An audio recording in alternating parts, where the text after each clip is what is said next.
All right, guys. For those of you who are listening to us on Spotify, reason there was a moment of silence there at the beginning is we were acknowledging the passing of an AFA member, Michael Vaughn, who we got word this last weekend that he had passed away in a motorcycle accident. So yeah, just wanted to take a moment to acknowledge that and remember him.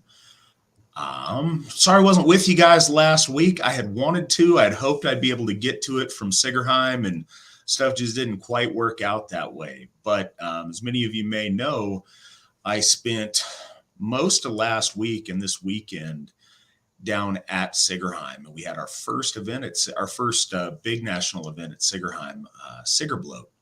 And it was fantastic.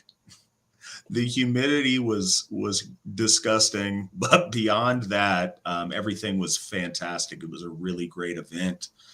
Lot of special things happened. It was great to get to show that place off to our members that came out for it.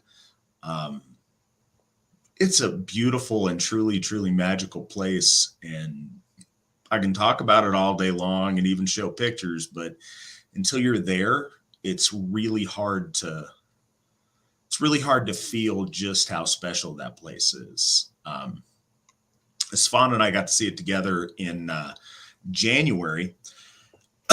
couple highlights, just kind of going through a few of these before we get started on today's topic, but kind of updates on the weekend and how it went. Congratulations are due to newly ordained Gothi Bodhi Mayo. Bodhi took his ordination oath at Sigerheim on Saturday. It's been a long time coming. Gothi Mayo has been involved in Asatru, let's say, for probably almost 30 years now. Certainly before I was involved. He is so him and Svan are the guys that I would put up there as my top two as far as lore knowledge. So I think that you guys will be happy when we get Bodhi on one of these programs. We should almost set up some kind of lore back and forth betwixt him and Svan, because the rest of us could just sit back and eat popcorn. Those guys have a mastery of the lore that's unsurpassed. I still remember a campsite at Thurisaz, or I believe it was May Day. Me and him, like 4 o'clock in the morning, just back and forth and kind of asking questions, and it was amazing. And I say that Bodhi's a personal friend of mine and has been for a lot of years. So it was really good to see him get his ordination this last weekend. Also, Tyler Bethay, a folk builder out of North Carolina, took his folk builder oath. For some of you guys that may not be aware, when you want to folk build in the AFA, you start out as an apprentice. That usually lasts about a year, give or take, to see if it's something that you have a knack for, that you like doing, and that you're good at doing, and something that you want to continue doing, and something that the rest of us in leadership think is a good idea to have you continue doing. So he took his oath, and we're very excited to have him on board. He's been doing a fantastic job organizing things in Eastern Tennessee and Western North Carolina there.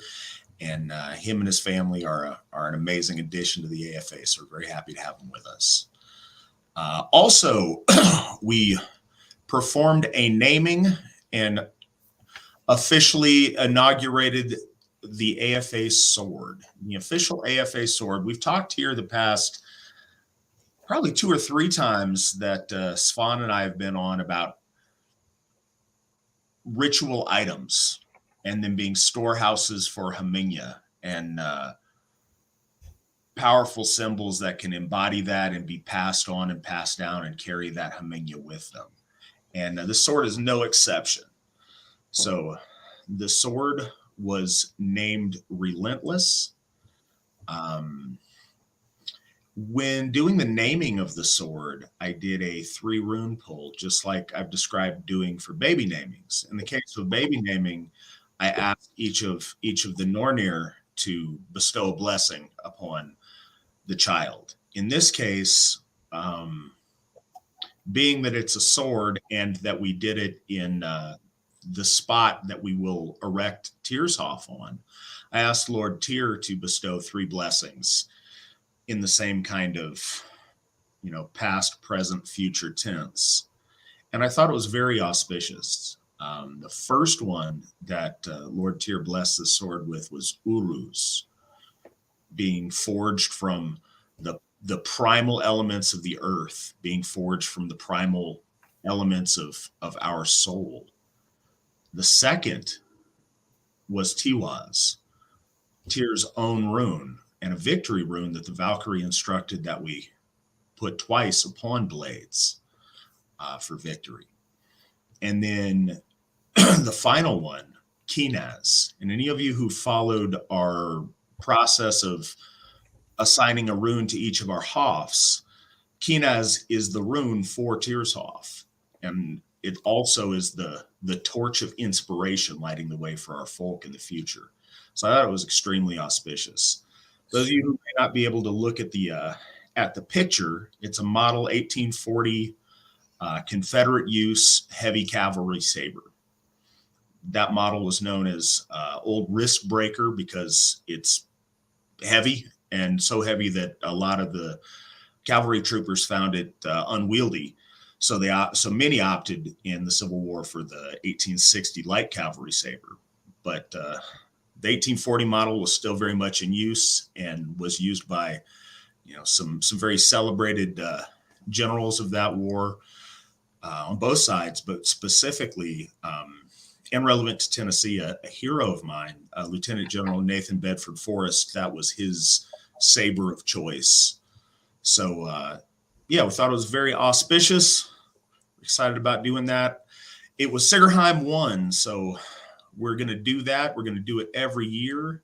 Every year, Sigerheim's going to be a little bit fancier. A little bit. We're going to start seeing homes there. We're going to start seeing Tiershoff itself and our great hall that we're going to erect there, as well as many other things over the years. So I invite you guys, if you couldn't make it this year, love to see you guys next year. If you could make it this year, then I'm sure you're excited to see us next year too, because it was a really special event. I think that's what I've got between now and last time. I hope you guys enjoyed the show with Witan Brandy Callahan and Trent East as they discussed, I believe, Radbod last week. And I think without further ado, we will start our first of our series of runic discussions. I suppose not really our first, but the first that we're actually tackling individual runes. The way that we're planning on doing this, and I suppose today is a test run for that, and we may have to get Nick to make some different graphics if it doesn't work out, but the way we've planned for is doing 3 runes at a time. And I think what we'll do is talk about one, go through all the questions that have been generated in that time, and then move on to the next, same process, and then repeat for that third one.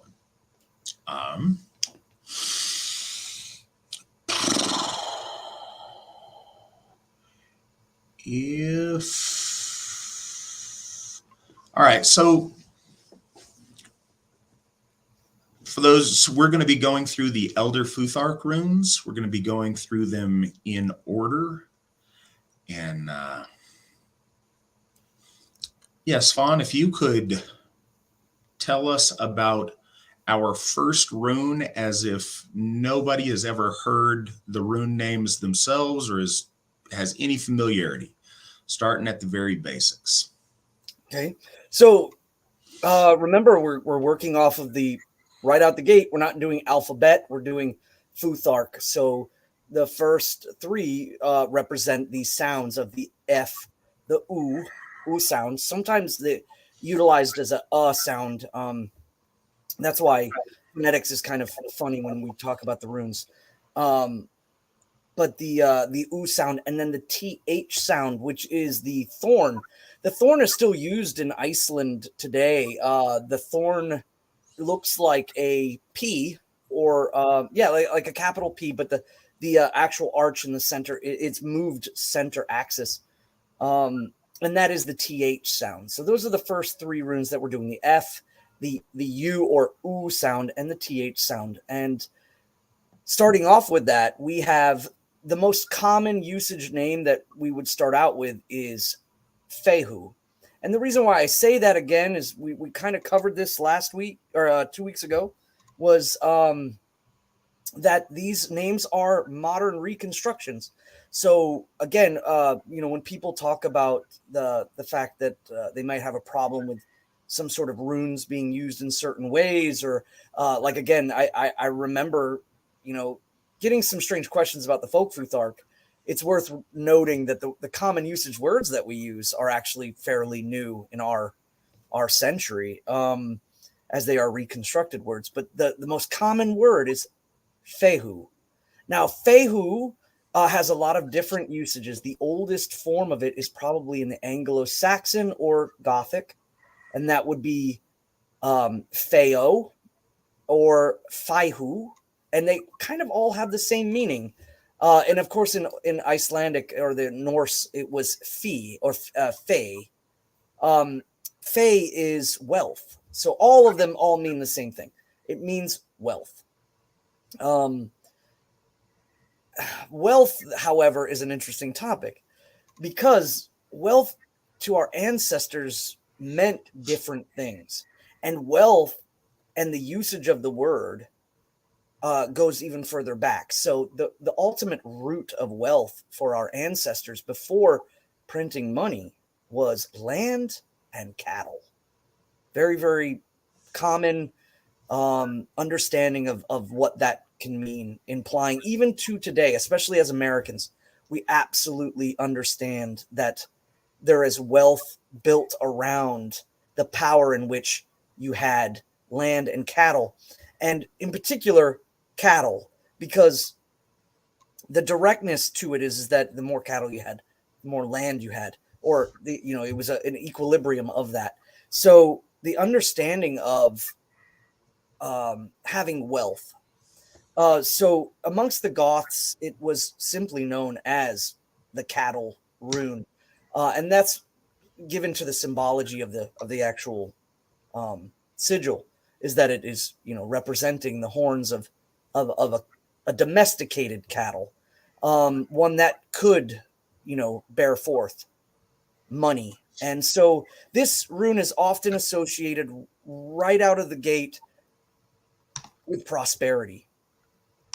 But there are other aspects of this rune that you'll find come in later, especially when you consider every rune has, I will say most runes, and we'll go into reasons why.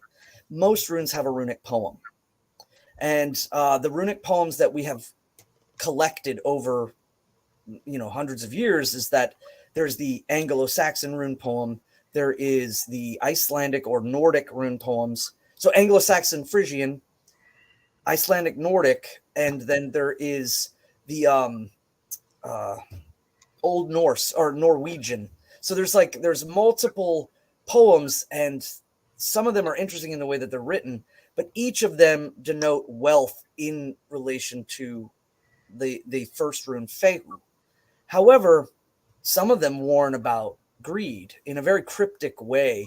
The Norwegian rune poem speaks of wealth amongst kinsmen, but that there is a wolf always waiting in the woods.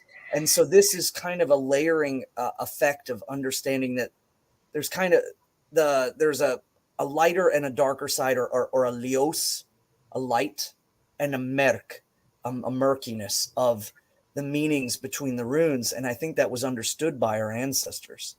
And so as money changed from strictly cattle to cattle and land, and then cattle and land and ships, and cattle and land and slaves and workers and warriors, and eventually even your own, your armies or your kinsmen, people that you could account for in times of battle or in times of even legal strife. The idea of wealth and its power, growing beyond simply just cattle, is what this rune has developed over time, because its ultimate meaning is the wielding of wealth. What does that mean? The ability for you to move wealth, and the ability for you to gain wealth and spend it and garner loyalties and help people, thus garnering more loyalties. That is kind of the mystery of Fehu. I'm trying to think of, I mean, I don't want to jump to the other one. So I don't know if you have any more to add to that as far as just the basic layout. All right. So breaking it down a little bit, the old Norwegian rune poem reads, "Wealth is a source of discord amongst kin. The wolf lives in the forest." The old Icelandic rune poem reads, "Wealth is a source of discord amongst kin, and flood of the sea, and gate of the burial site of golden kings." And then the Anglo-Saxon rune poem reads, "Wealth is a comfort to all, yet must everyone bestow it freely if they wish to gain honor in the sight of the Lord." So those are our rune poems that talk about wealth and break this rune down a little bit. And the rune poems sometimes are very obvious, and sometimes they're very confusing. So, but in the comparing all three, it talks about the positives and the negatives of that wealth. It talks about, how it can cause strife amongst kinsmen, but it also talks about how it's a comfort to everyone.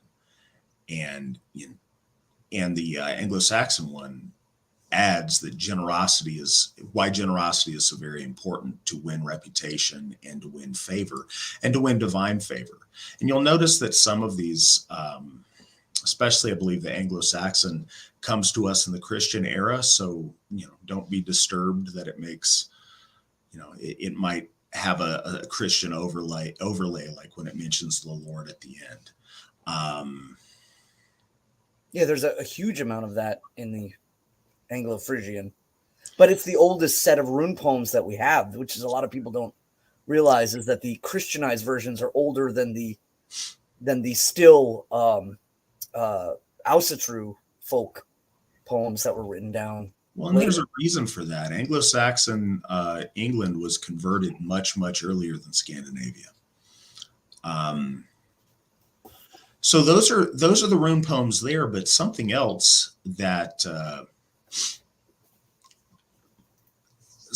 I think is important to consider is there's correspondences in these runes specifically to many of the Futharks out there, and specifically a lot of these to the Armanen runes.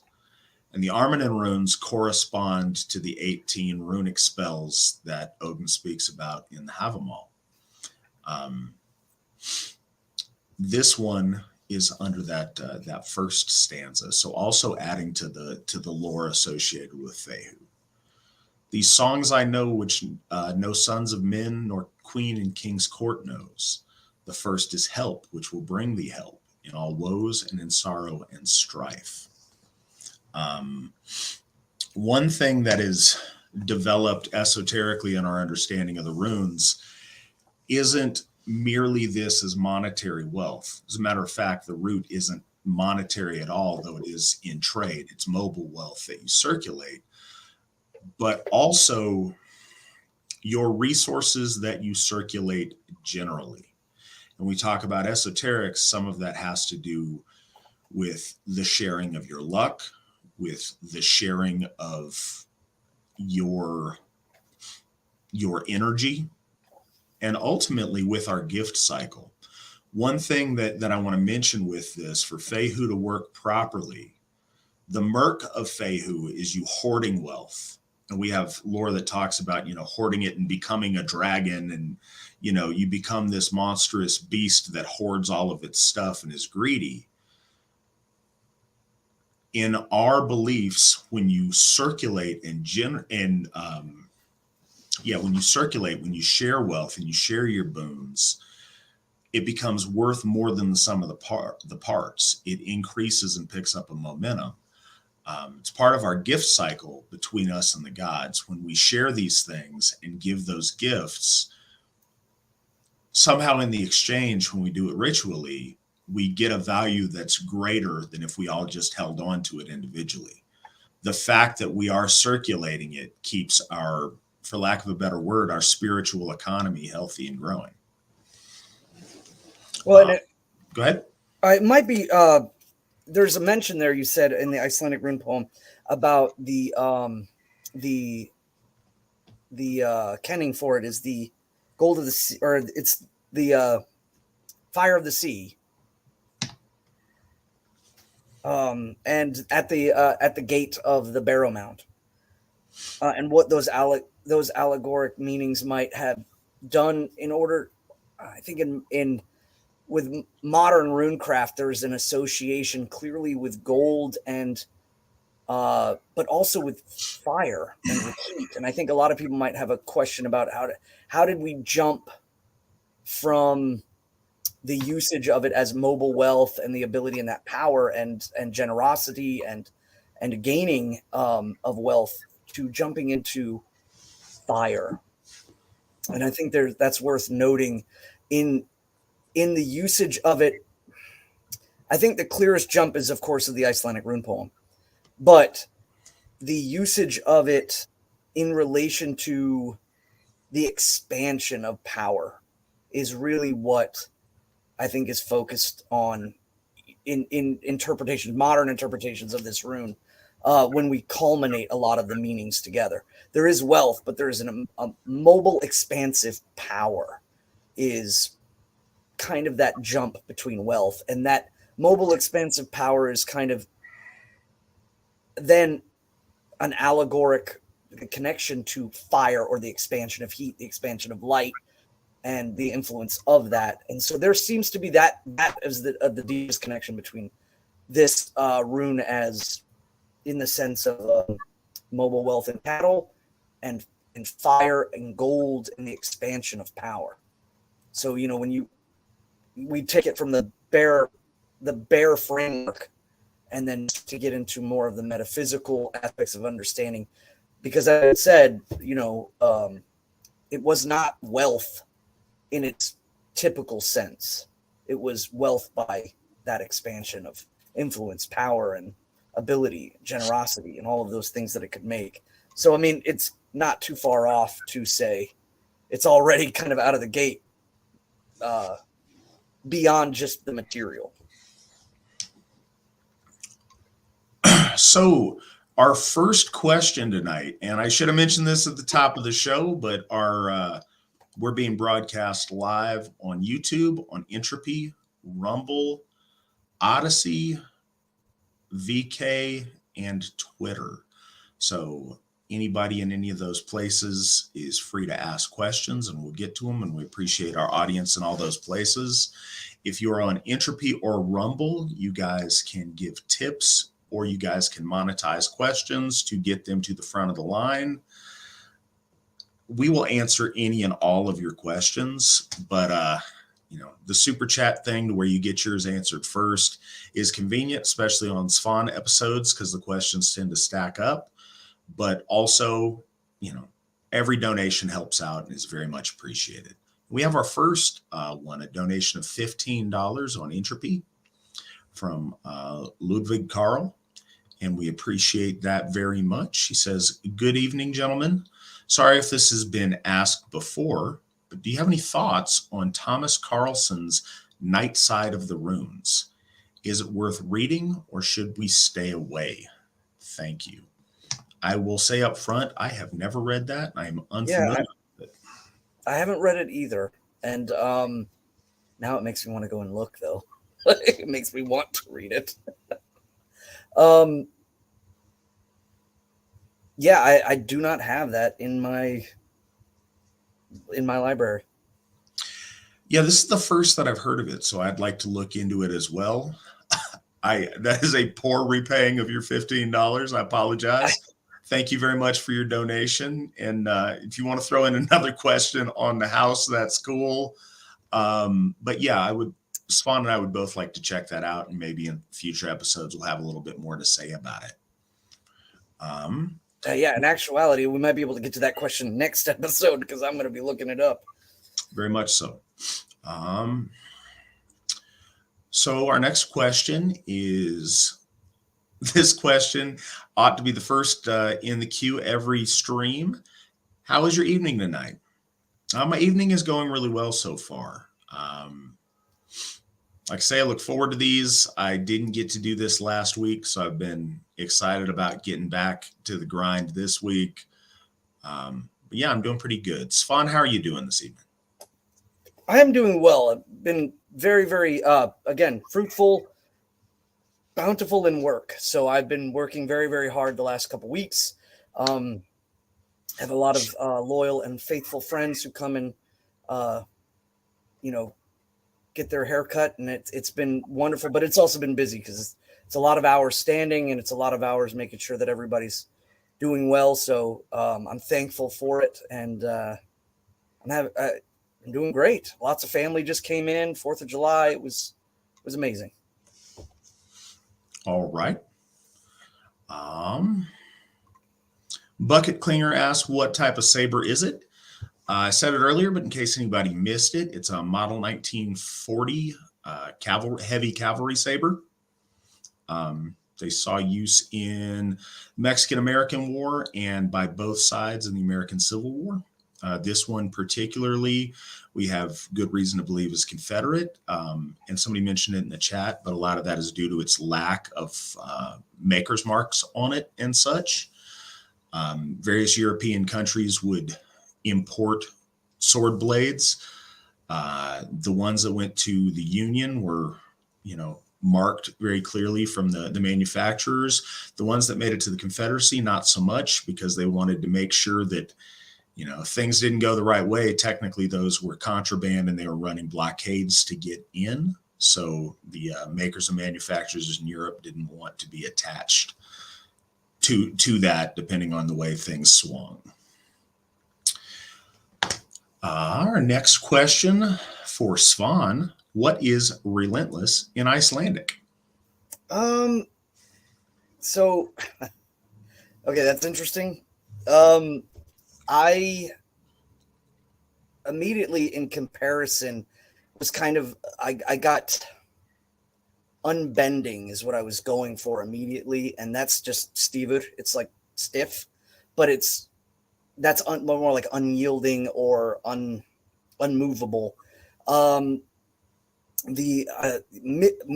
miskurlaus is the only thing, and I don't know how to break that down into its meaning of unrelenting. So what about this? Google Translate tells me it's vegtharlaus.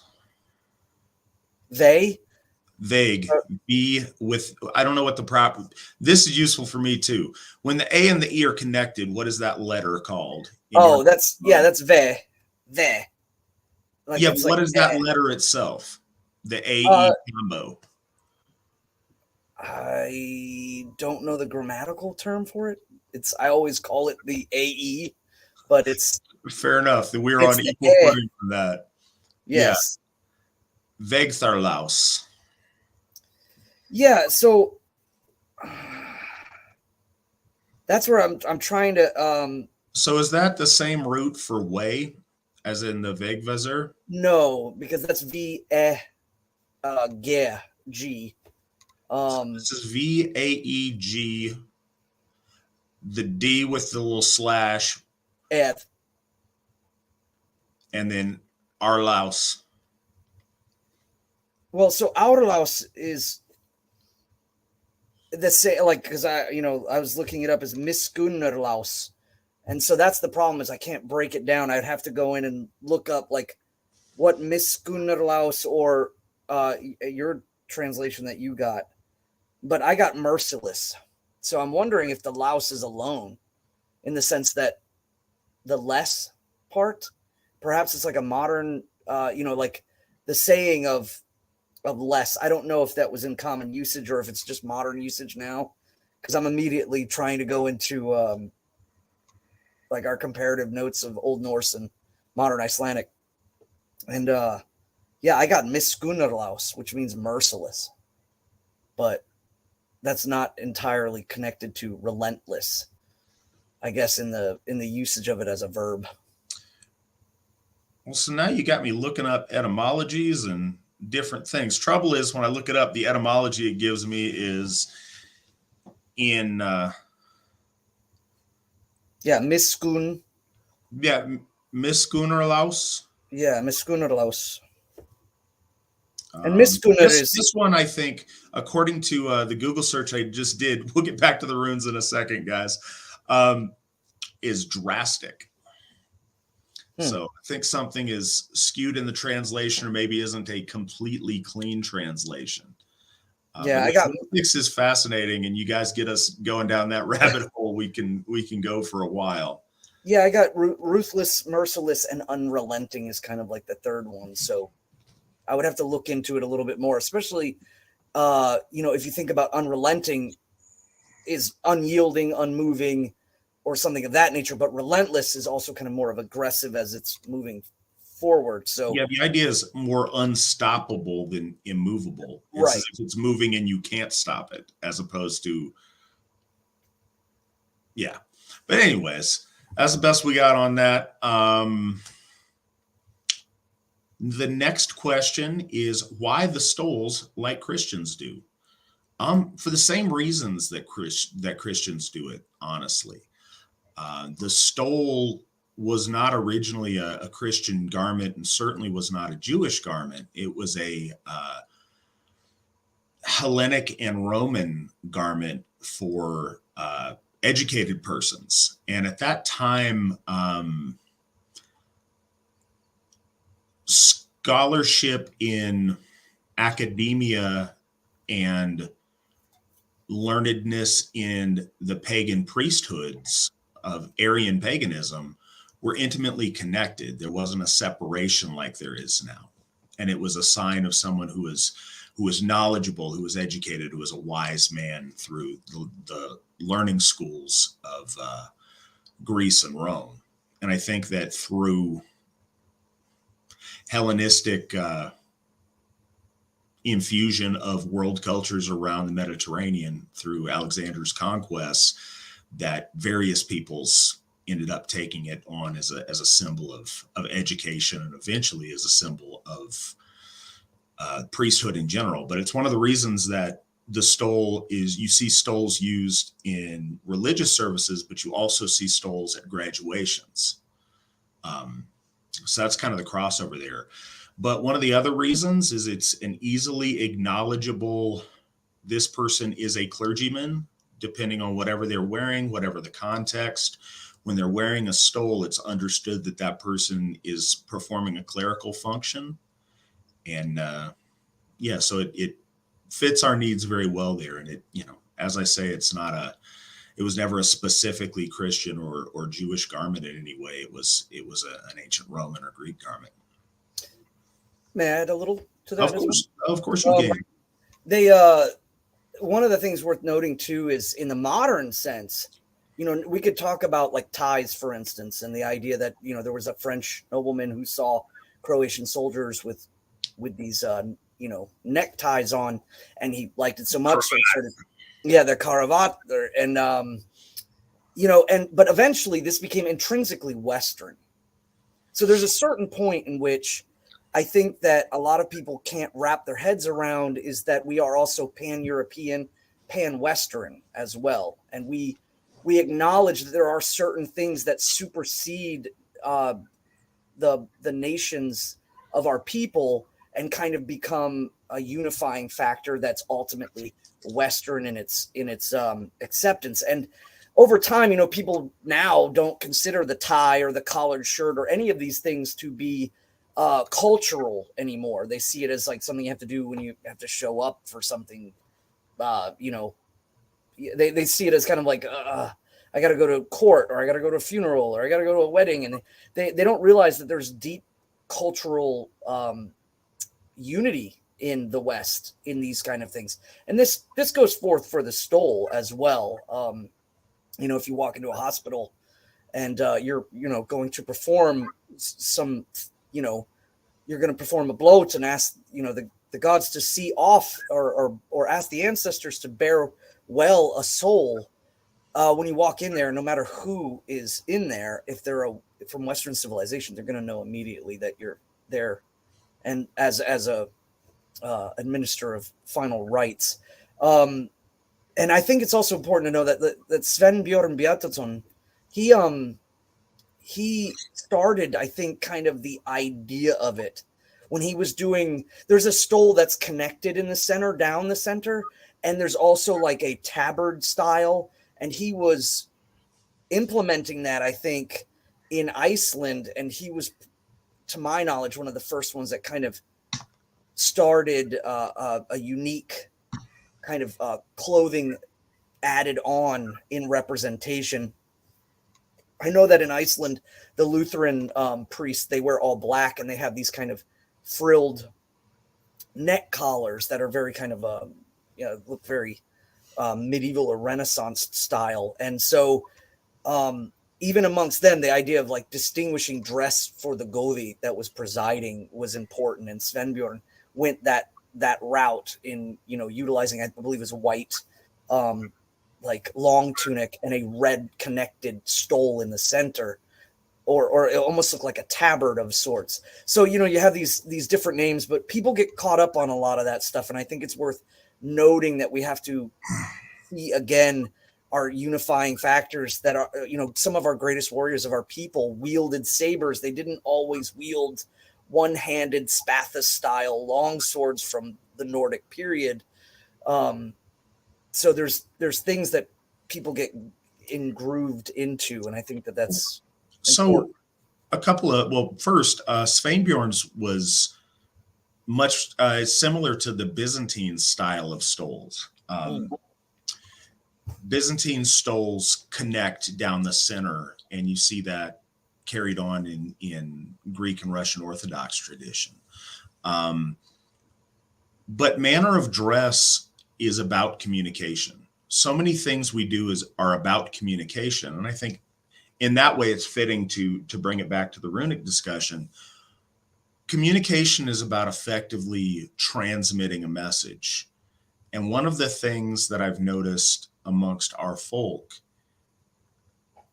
and some of this comes rightfully so, but a lot of it is difficult, is everybody wants to do their own thing. Everybody wants their own little special, unique twist, and it's almost just different for the sake of being different. And when you do that, you lose a lot of the effect of things you try to communicate. Just like, I say this about, we use the term Asatru. We use it 100% of the time. We use it exclusively. We don't call what we do Odinism or heathenry or Norse paganism or Northern tradition or Fornsather or any of those things, because the more you disperse it out to a million different things, the less meaning that it has. And we want to get to where when we say Asatru, it has a meaning. And people identify with that. That's just like the stole. It means clergy in the West. It is easily identifiable. People understand exactly what that is, instead of us coming up with some very, very strange, different thing to do that doesn't communicate clergy to anyone outside of a very small group. And everyone, asks or assumes, or it muddies the communication, and stoles communicate that, hey, this is a priest, very clearly. And just to bear in perspective, the idea of the Thor's hammer, I'm not saying that our ancestors didn't wear Thor's hammers, but what is known is, based on archaeological finds of crosses and hammer molds for both, the usage of, or the wearing of a cross was very popular amongst Christians. And so what paralleled that was our ancestors who were resisting against the invading faith started producing more Thor's hammers in correlation. So you could even say like that the idea of bearing a mark of your faith in because for our ancestors they were not a persecuted edge. They were not a cult that was kind of coming up from the underbelly of Rome. It was the faith of the people. So there was no need to proclaim it upright. So, I mean, to argue why stoles, it's like, well, why hammers? I try to, and I'm not. So I have this to say about the hammers as well. I run into people who, but Thor's not my patron. My patron or my full truly is Odin. Why shouldn't I wear a spear? Or it's Freyr, so I should have a boar, or any number of other things. Again, why are you wearing it? It's not wrong to wear any of those things, certainly. But if the point of what you're wearing, like the hammer originated as delineating to people who saw it, hey, I'm Asatru, that's not communicated by those other things. We're finally at a point where I run into that very often. Matter of fact, I ran into it last weekend when I was down in Tennessee, completely unrelated. We were at a place, shout out to Bobby Q's. There's a place in Cookeville, Tennessee named Bobby Q's. It's delicious.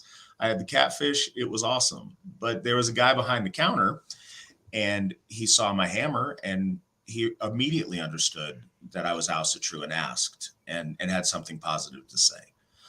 So people are becoming aware of what that represents. The more we wear any other symbol, we don't get that same reaction. So there's a power and consistency of using it. And that's interesting to point out. Another reason that it came about at the time where Christians were wearing crosses is religion in our ancestor pre-Christianity's experience was always an ethnic thing. If you saw a Scandinavian, they were obviously Asatru. It wasn't that's silly. It wasn't a question. If you saw, someone from the East, you'd recognize, that they were their ethnic faith. If you ran into any of these different groups of people, you would understand that their faith was ethnically linked to them as a group. Only with the coming into Europe of Christianity did that become a question. And you need to be like, no, I'm not one of those guys. I'm Asatru. Yeah, I think the wisdom of what you said is that wearing things conveys or communicates. It conveys message. And that's huge wisdom that I think people need to get.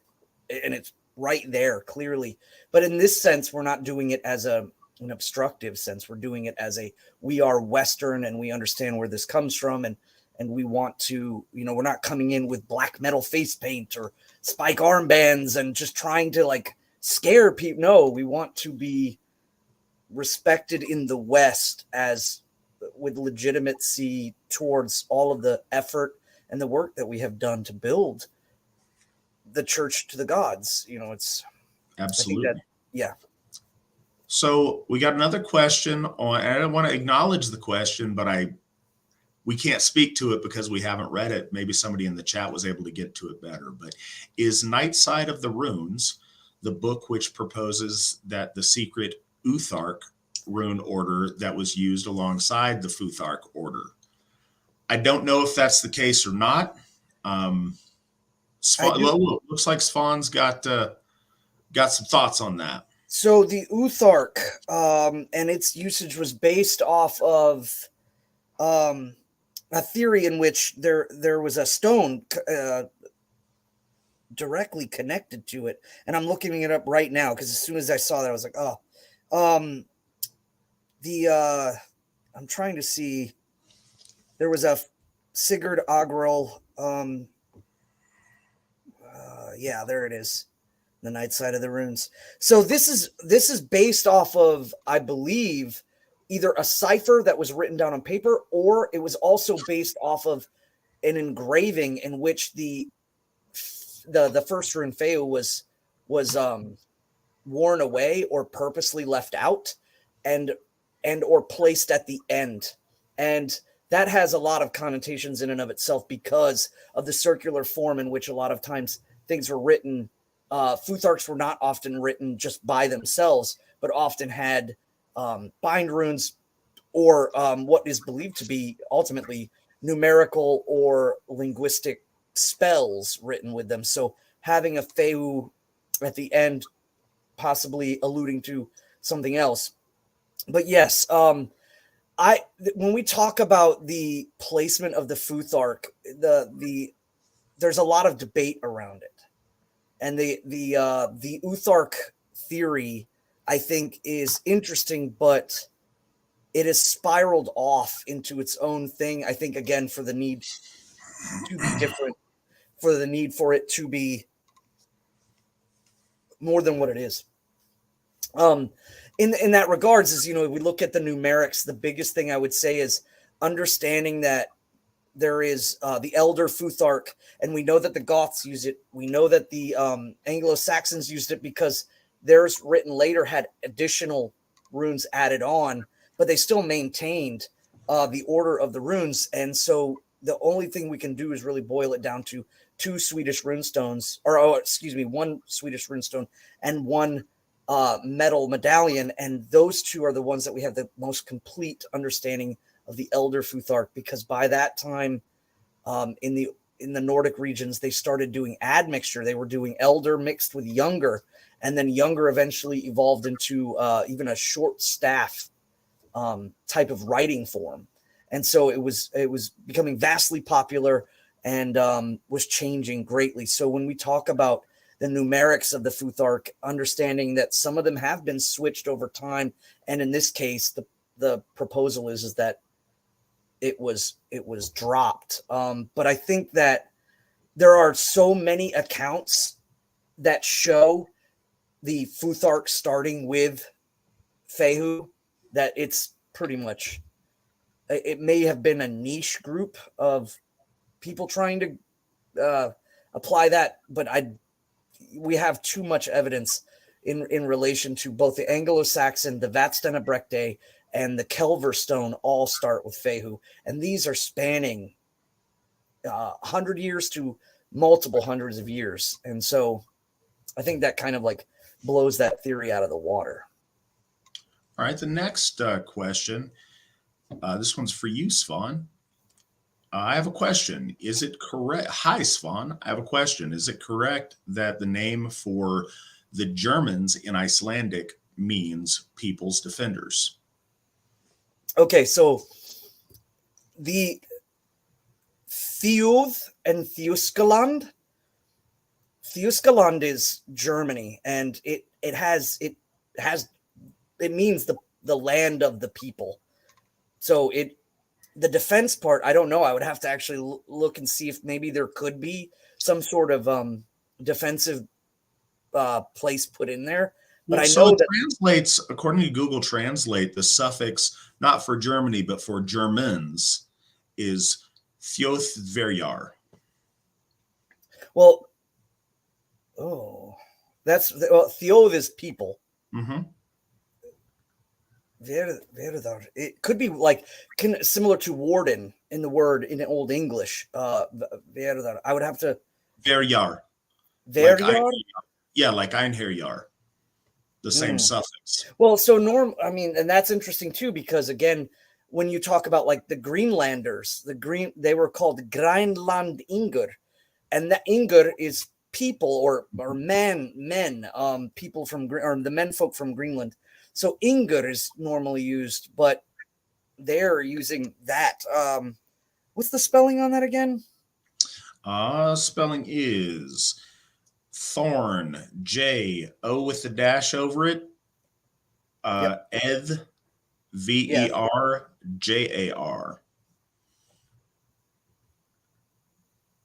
Okay. I'm gonna have one. Well, we can move, but I'm gonna look up something on that latter part. The Herjar suffix in Alls Herjar Gothi and in Ein Herjar, meaning warrior, comes, I thought, from the prefix hair. I thought the hair or the warband was what got it, not the yar. So I'm curious what Svan finds out. This is fascinating. It's also fascinating on kind of a side project that the Gothar and ourselves are working on too. So maybe that's why we're getting a little bit obsessed with the questions when you're asking about the Icelandic, but I think it's good. Also, another Icelandic question / comment. What about Ovegith for a relentless translation? Yeah, I saw that as well, but it's again, it's like unforgiving, or again, we're talking about the idea of like relentless in the sense of moving forward, unstoppable. So unstoppable or unstoppable would, I think, would be far more in line with what we're looking at, as opposed to like unrelenting or ungiving or So if it helps, as because you speak Icelandic and you would understand how to add "less" to adjust the word, but relent itself means vikya. Ooh, this is getting me like all kinds of, like, I'm like pulling stuff right now. I'm So to having my relent is vikya.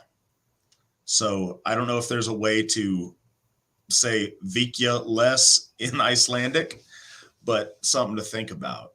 well, and compound words are common both in Old Norse and in Icelandic, especially when dealing with translating English or Latin based words. Next one here is a little bit of a move away from our Icelandic discussion that this has evolved into. Question for Svan.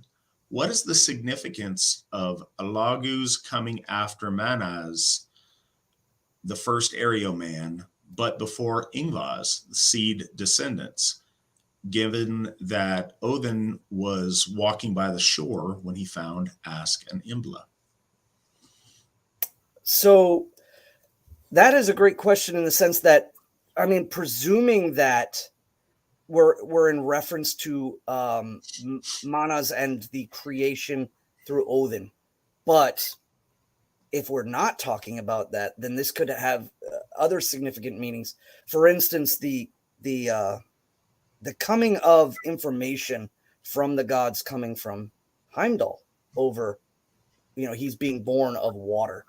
There is a usage of that. There's also another interesting point is that shield sheafing, who's mentioned in Beowulf, coming over the water in as a baby in a boat, could also have ties to Ingwas. Obviously, shield sheafing being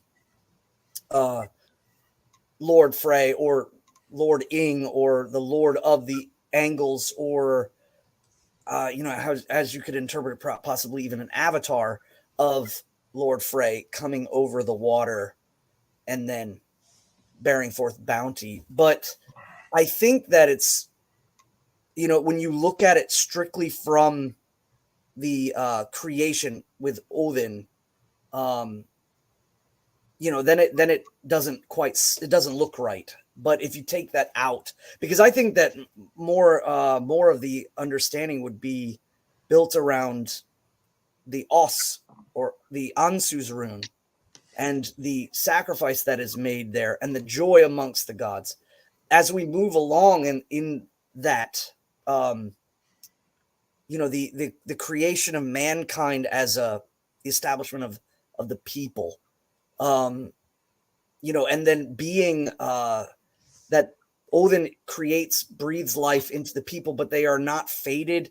They are barely, they're new, and they then attain the knowledge of Heimdall over the course of generations, many waves, if you will.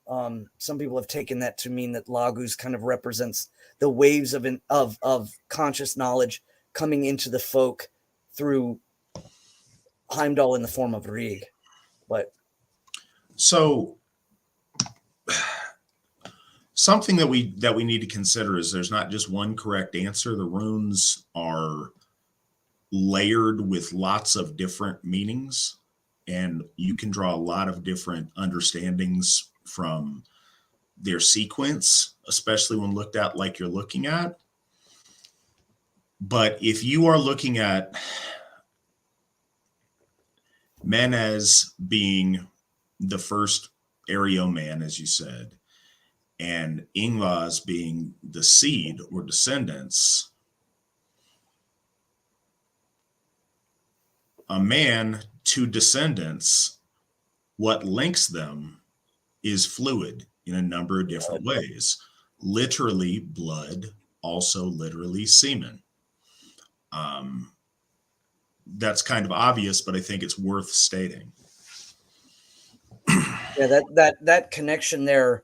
Again, if we were to say substantially, Manas is the creation of the folk by Odin, then it would seem like how does that relate into Ingwas? But if you think of mankind and the descendancy, their blood, or the inlaying waves of consciousness from Heimdallr, and then the encapsulation of that knowledge in Ingwas and the fruitfulness that's born out of that, then it becomes kind of more understood. But these are all, again, interpretations. As Alcirigo said, sequences are hard to really make absolutely clear because when you look at them, the sequences sometimes have changed and their meanings could be read very, very differently.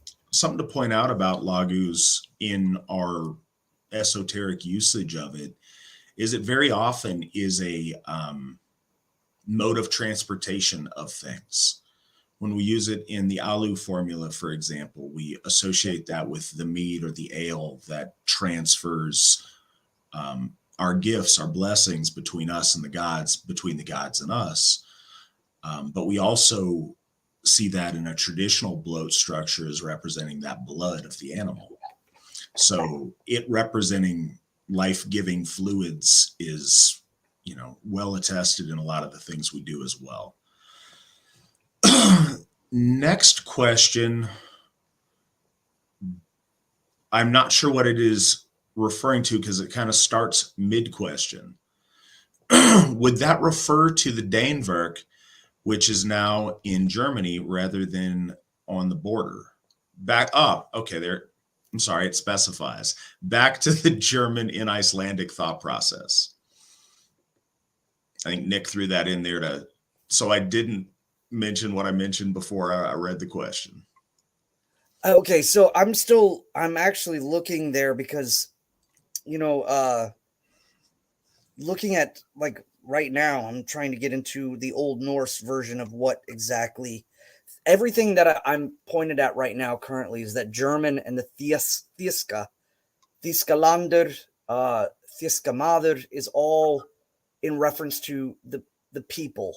Theoth in like old Anglo-Saxon, Theoth means a nation or a people, and so even the Icelanders are, in root. And now I'm looking at Old Norse to see if there's a difference. Is that there is clearly connections to the people, but when we get into the latter part, that's the part I'm looking at, and the first thing I'm focusing on is the translation that would be closest to like warden of people, which again would have connection, but I don't know how much in common use that might be utilized even in modern Icelandic. Like Thiska Mather or just Thiska is, everything's been kind of shortened down. So I don't know. I'm looking as to what that might correlate to. Like for us, for instance, they call us, Amariki, or for American, but the actual name is Bandarikanum, and so that's just a mouthful. So they shorten it down. So I'm wondering if Thiska is just a shortening down of that. That's what I'm looking at right now. It sent me on a tizzy, and we're in the middle of it. A proposed question for a relentless translation is Vikjalaus, ? Can you throw in Laus at the end of it to make it relentless? GC, the asker of the question. That's what I would do. I think it's sound logic, but I'm also not nice. Where it is right here. Laus. Lauper. Laua. I am right there. You guys got me looking up stuff like on detail in these tiny little prints. All right. Well, I'll go ahead and I'll answer this question 12 while you do that. Morris Taylor asks, if someone is vocal about defending white interests and becomes a target of leftists, should they refrain from being associated with the AFA? Absolutely not. And I want to put that into context. But if what you are doing is advocating for our folk, then no, I wouldn't want you to distance yourself from the AFA. We're proud of that. That's good. Now, you mentioned just being vocal about defending white interests. If you are engaged in anything that's not legal, then certainly we wouldn't want any association with that. If you're engaged in things that are crass and malicious and hateful, we wouldn't want associations with that. But assuming that you're not, then no, we wouldn't want people who are going out there trying to put in the work politically or socially or whatever else to support our folk to have to distance themselves from our church. No, not at all. So please, please feel free to, be involved in things that you're passionate about. Just do it with nobility and with class and in ways that are, within the laws of the nation that you find yourself in. And that is the end of the questions we've got lined up so far. So we're going to get to rune number 2 here in just a second. I'm still like scouring. Laos is, of course, loose. So I was immediately looking up Miskar to see, or Miskunar to see where the loose, but Laos is loose. Like, so we're gonna have to take a break from the Icelandic study for a moment. We'll get back to our runes. Do keep in mind that you can ask questions on any of the places we're being broadcast live, and you can get your question in the front of the line if you throw us a tip on either Entropy or Rumble. Next, we have Thurisaz. Svan, could you... Oh, no, I'm sorry. My fault. I can read, I promise, in Futhark and in English. Rune number 2. Rune number 2, Uruz. Can you tell people about Uruz that are unfamiliar and never heard of it before? So when we move, the interesting thing about the first 2 runes, and another mystery to ponder about, is the concept of mobile wealth being in the form of cattle and its symbology. And then immediately following that, there is the primal, the wild, or the untamed or untamable cattle. So again, there's a double emphasis on cattle in relation to the runes right out of the gate, showing the importance of cattle to our folk. But in this case, we're talking about Uruz. Uruz is, symbolically seen as perhaps the high shoulder, low rump of a wild ox, or what was basically an aurochs is what they are called, a now extinct form of bovine that roamed wildly in Europe and throughout Western Russia. The emphasis on this, the untamed cattle, and it's interesting in that regards because the idea of the cattle being tamed versus having untamed, we think of that normally or naturally when we think of horses. There's the horses that we have and that have been raised and broken in to be used within society, and then there's the wild horses. And so it's not too hard for us to conceive that, but it is hard for us to conceive wild, cattle roaming. But the best way to see it is, of course, like bison or an ox, if you will. The name Uruz is the modern reconstruction. It's closest to the Gothic word, which means auroch. Though by the time of Anglo-Saxon, it meant more like an ox, a kind of more stout built, less, controllable cattle. And so there's a relation there between primordial and wildness and the strength of the aurochs, and also just kind of the more brute strength or health and vitality of an ox versus cattle. And when we look at this rune, Uruz is immediately associated with health, immediately associated with vitality, immediately associated with vigor and strength. So we have the fee rune. It's surviving in our language under the word fee, which is like a payment. But again, the idea of wealth and mobile wealth, and then it shifts over into more primordial strength, and the idea that of say expansion and mobile wealth, or expansion and power, and then there's more of one of my favorite words, the galvanizing of power under Uruz. There is this packing down, this constraint of power that is showing up in the form of Uruz, and that takes the form of health. It takes the form of strength of iron, or the good foundation, if you will, strength from the earth, as opposed to perhaps say like heat or fire or water when we look at the rune poems.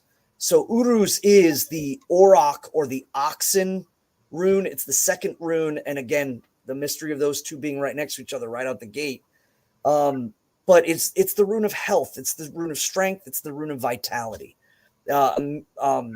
Anybody in usage would immediately say, like, if you were to look at, what runes could mean, or what runes would I use in relation to money, the first, or wealth or property, the first thing we're looking at is fee. If you're looking at health, strength, and the return to the wholeness of self, Uruz is the next rune that you're going to look at. So also with Uruz, everything that Svan said, but with the added layer of primal, it has the same word in it that Ur means primal. The more you associate it's strength and vitality and health, but those things drawn up from those ancient layers, drawn up from yourself, drawn up from within the earth, drawn up from the beast, primal, powerful animal nature of mankind. It very much has that raw, very primal might to it. And there's some linguistic issues on its confusion between the words for rain and the words for the aurochs. And I think some of that comes out in the rune poems. The Old Norwegian rune poem reads, Dross comes from bad iron. The reindeer often races over the frozen snow. Old Icelandic, rain is lamentation of the clouds, and ruin of the hay harvest, and abomination of the shepherd. Mm-hmm. Herdsman's hate. But Old English, the rune poem says, the aurochs is proud and has great horns. It is a very savage beast and fights with its horns, a great ranger on the moors. It is a creature of metal. Also, in Odin's rune songs, the Ur rune in the Armin and Futhark, a second I know, which the sons of men must sing, who would heal the sick.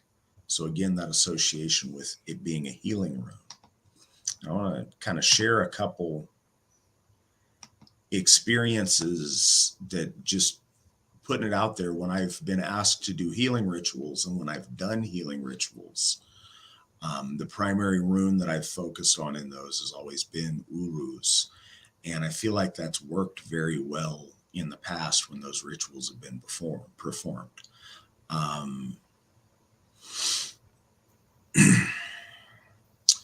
One thing that I got to do that was kind of cool is when I was in Denmark at the National Museum in Copenhagen, going through there, and we just stumbled upon it out of nowhere, but there was an intact aurochs skeleton that was preserved in a bog, I believe. And it was of a young aurochs, but it's still like its shoulder height was as tall as I was. But in Denmark, it's really cool because everything isn't roped off and plexiglassed in and whatever. So I got to get right up there, and I wasn't supposed to, but I touched this aurochs skull very gently, and I galdered Uruz into the face of this aurochs remains. And it was really powerful there for a moment. It was kind of a special moment I had there. Something to miskunner is mercy, and laus is loose. So loose of mercy, or the idea of law, like the losing of mercy. So that's even the Old Norse definitely checks out on that one. So miskunner laus might not be. That's again a combo word, utilizing the ability to try to convey an idea in another language without it equating to the exact thing in. Swan, you need to call up your countrymen, because I think we're on to a winner with Vikulaus. I want to know if Vikulaus sounds like a word, and if they recognize it as a word or is conforming to the word rules.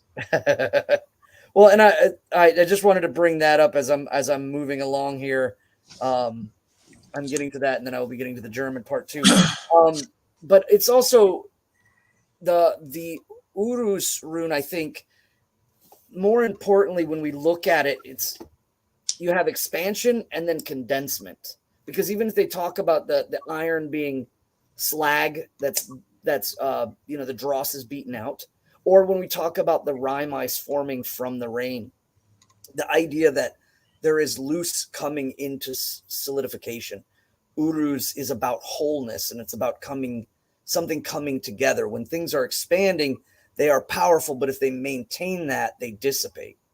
So the ultimate idea is that these first two runes kind of symbolize expansion and then condensement. And I think that's something worth noting, whether you go at it from some of the rune poems, understanding of water and the understanding of dross and rain, and knowing that, a person of runic knowledge in Anglo-Saxon and Frisian England or Holland would have a very different conceptualization of what that means contextually.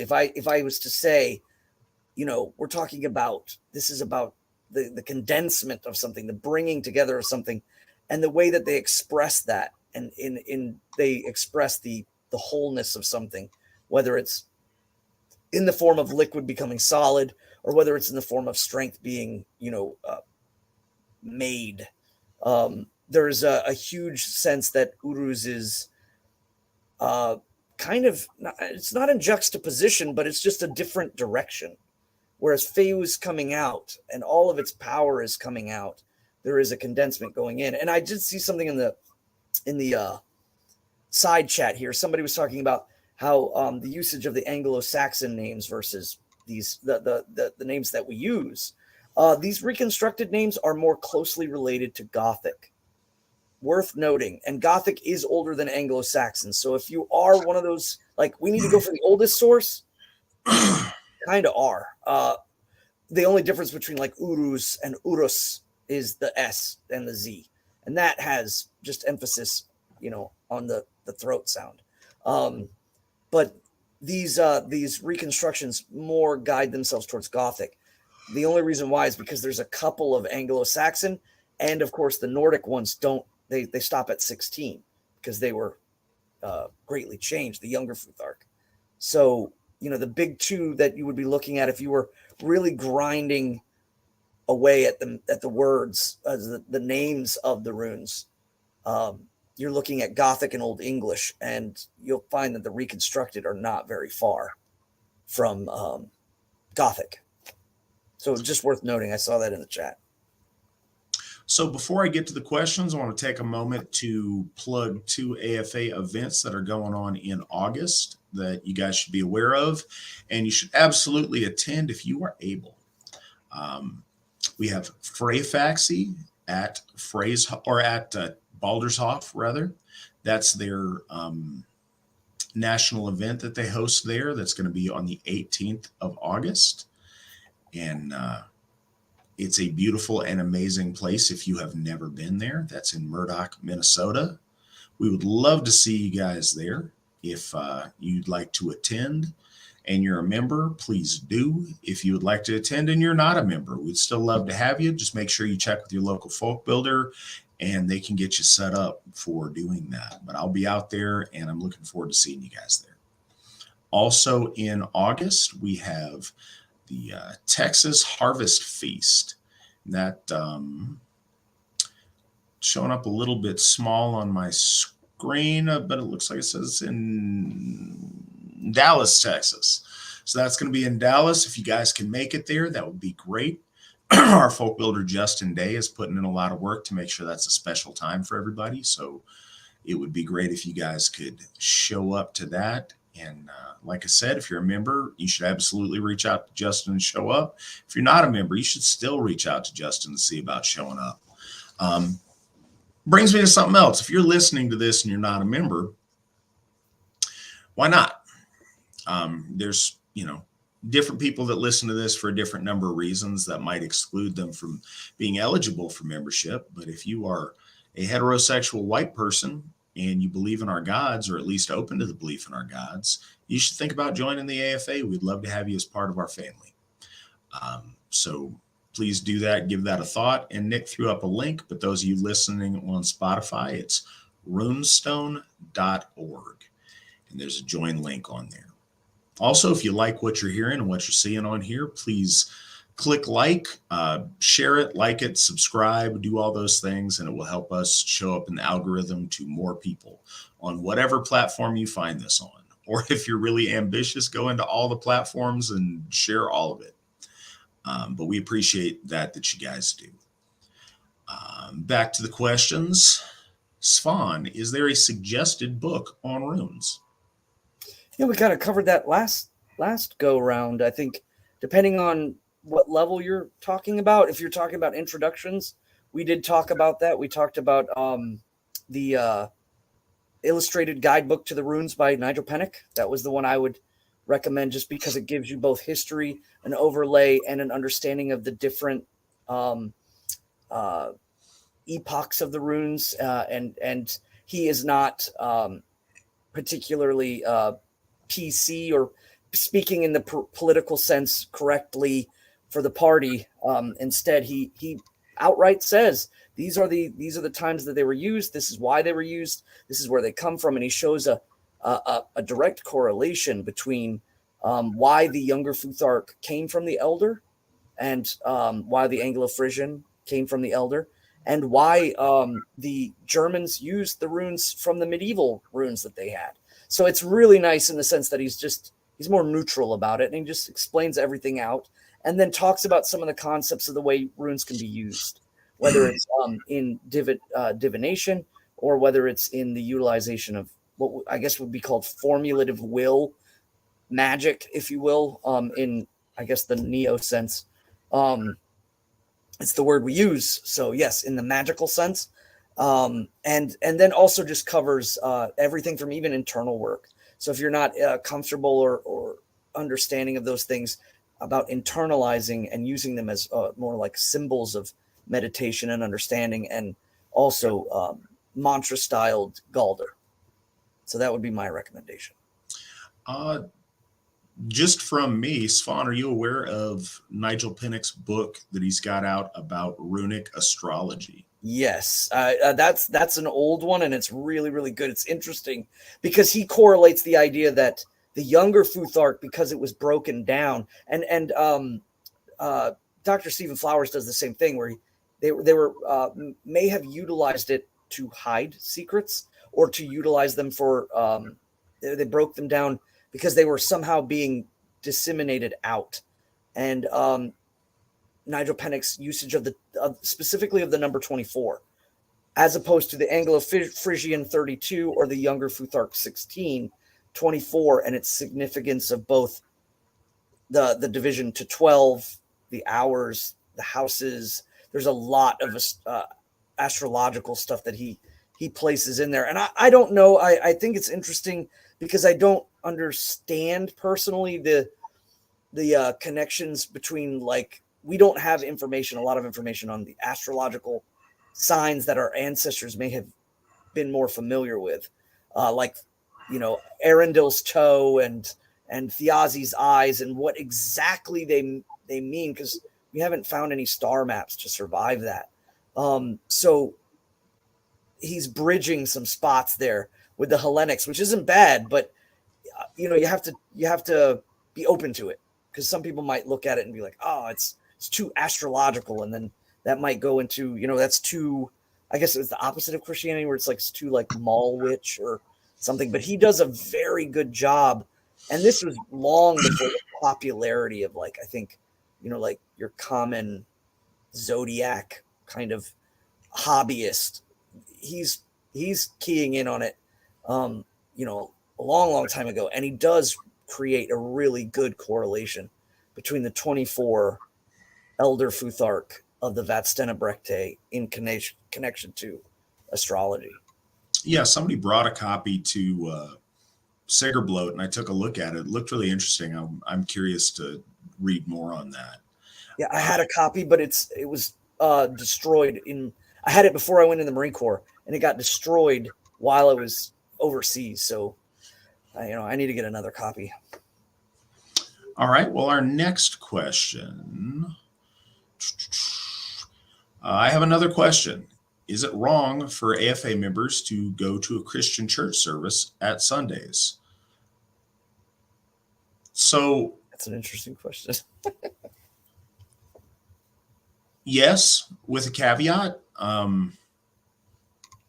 Yeah, if you're going there for religious instruction, certainly. I think that there is a fine line between participation and observing.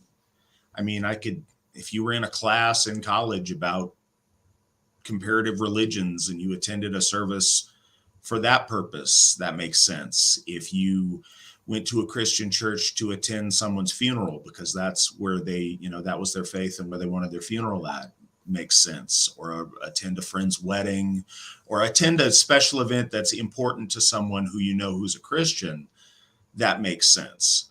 But just going to regularly attend church service, no, that would be inappropriate. And again, I'm not assuming on your question. I have no idea. I'm answering these questions for you who asked, but also for anybody who might be listening. It's also something to think about. If you're going to a Christian service for a spouse or for a family, or for parents or something, so you can go along and get along and not really tell them that you're Asatru, that's not right. Courage is certainly one of our values, and it's important. And I can understand that it's difficult, but it's important to stand up and be authentic about who you are and what you believe. But I mean, you're not going to catch fire if you walk into one. If you're there to observe, a special occasion for a friend or a family members of yours, then that makes sense. But no, you don't want to be part of that congregation, and you want to be honest about who you are and what you believe.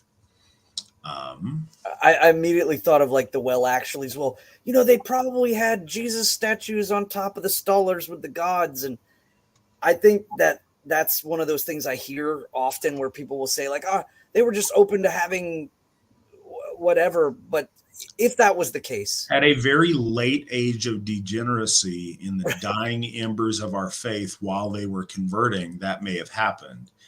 If King Athanaric would have seen that happen, he would have chucked that statue into the fire and the person who put it there. Yeah, I think we can see that there's an evolution of our faith and our amicability towards other faiths, and we see them spectrum through time. Again, with the Reichs of the Gutens would forcefully chucked out Ufalas, when he was trying to bring Christianity to the Goths, his Aryan Christianity, and but then at the same time, we see like in Eric's saga where he throws an axe over the hill because his son Leifur decides to convert his mother, and she won't have relations with a heathen man, as she says, and so Eric the Red was a little upset about that, and when she wanted to build a chapel, he chucked an axe over a hill so that he didn't have to see it. He said, I'll build you a chapel wherever that axe lands." So he built her the chapel, but you could see there was contention there. That's something to think of. We have a strange paradox within our faith of our written sources come to us most clearly the closer we get to the twilight of our faith. So we get a very far removed from the golden age view of, the dying embers of Asatru. And that's the lens that we see. But, if historians 1,000 years from now uncovered artifacts and watched gangster rap videos and saw them all with blinged out Jesus pieces and crucifixes, it doesn't, make them St. Thomas Aquinas. They happen to have a relevant cultural thing, but it's in a very degenerated state at that point. And I think it's certainly, we love our lore and it's very, very important to us. We don't throw the baby out with the bathwater, but it is important to try to scale that back and envision what our ancestors would have done in a age closer to the golden age of our faith. And I think that's useful. And one of the reasons it's important to celebrate our heroes from earlier times before the Viking Age. So the next question, are either of you aware of the backbreaking program seeking to restore the aurochs in Spain? And how do you feel about it? I was unaware that it involved breaking people's backs to get us back to aurochs. But I didn't know. I had thought that the one that I heard about was in like Poland, but I am aware of efforts to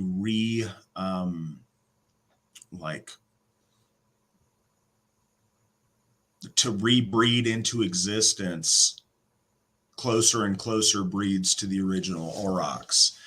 And I think that's fascinating. I always have thought that was fascinating. What else I have heard about that is, I feel similar in some ways, is projects that I've heard about in Russia to try to reintroduce the woolly mammoth by, doing some DNA stuff and incubating it within a modern elephant and such. I think any of those things are fascinating. We've all seen Jurassic Park. I think that we've seen cautionary tales of this kind of stuff, but I think it's really interesting. Svan, what are your thoughts on it? Well, and I'm familiar with that. And the last I heard is that they were kind of projecting the idea of how they would do it. They hadn't gone through with it, or at least that's the last I read on it. And I know that this has kind of been along with a huge amount of research done, especially with like the mammoth that they found in Siberia.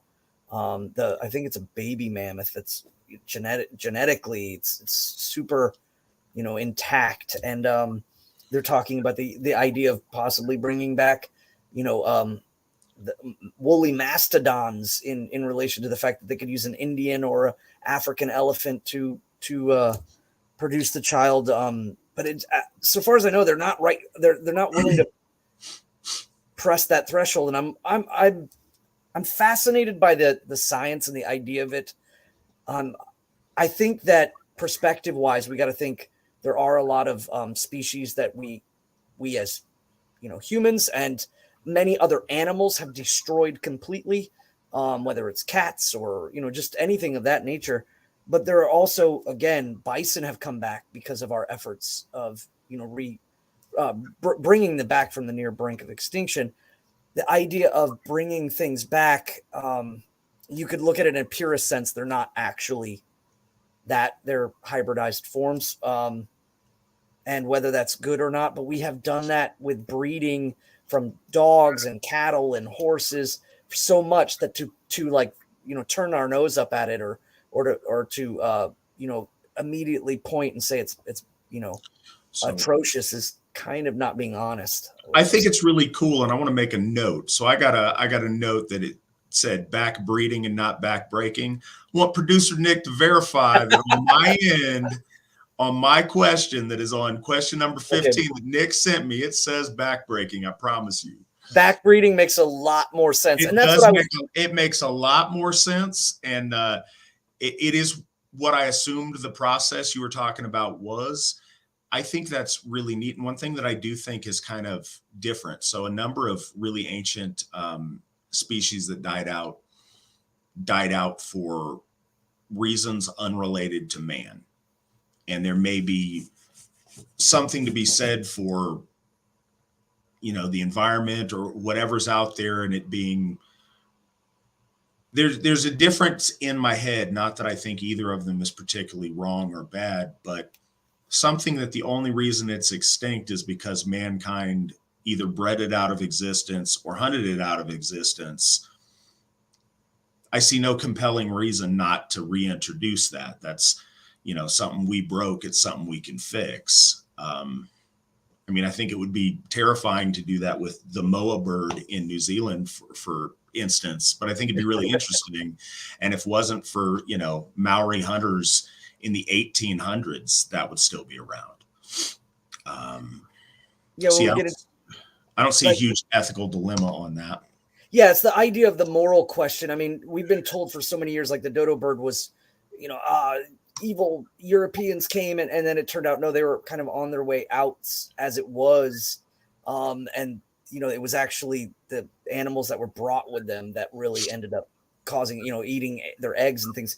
So like this happens all the time, but from a moral standpoint, yeah, that's a great point. We have broken things, we can fix things because it's the ability to do so. And that is, I think, interesting, so long as we temper that with like a sense of, that we're not out creating, abominations for, I don't know, the sake of just seeing if we could do it. But that's the interesting thing is like cloning and things like that have gone that route, but they're using back breeding because they understand that there are gaps that need to be filled with living, existing. So if they didn't exist, that would be interesting in and of itself. Like we couldn't just like revitalize. It's the fact that we're utilizing things to kind of help. And it's important to, and we can get fanciful on some of these other more ancient creatures, but wasn't the last aurochs around within the last 150 years? Like I thought there was a breed of aurochs that survived until relatively recently.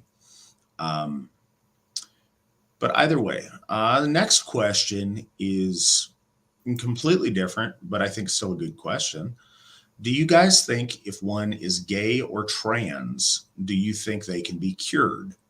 Would people who say they used to be gay or trans but are not anymore be allowed to join the AFA? I think those are two different questions, but very closely related questions. I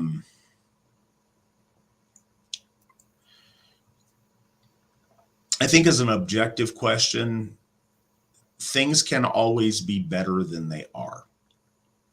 So if you were gay and you wanted to try to fix that, I think there's a lot of things you could do to make your life better. If you are suffering the mental illness of considering yourself transgendered, I think that there are a lot of things you can do to make your life better, no matter what stage of that you're at. Certainly some stages it's easier than others. I think one of the questions with that, and it may not be fair, but it is very honest and is what it is. if you're a woman that was gay for a time, you can come back from that and you're relatively unscathed, at least as far as dealing with other people or joining the AFA is concerned. If you're a man, it's really different. Once you're a man and you've chosen to consensually engage in that behavior, it affects things different, and it alters that, and you would not be allowed to join the AFA. If your transgenderism involved, and again, it's very similar. A man that tried to transition into being a woman and then fixed it, if it was known about, would not be accepted into the AFA, whereas the other way around, if a woman tried to transition into a man and then went back, assuming no surgery was involved, they'd probably be allowed to be in. And one of the really hard things is there's some things that you literally can't cure and fix. If you go to the doctor and have your reproductive organs mutilated, you can't get your reproductive capabilities back. To my understanding, you can't get your proper sexual function back if you were to have those operations done to you as well.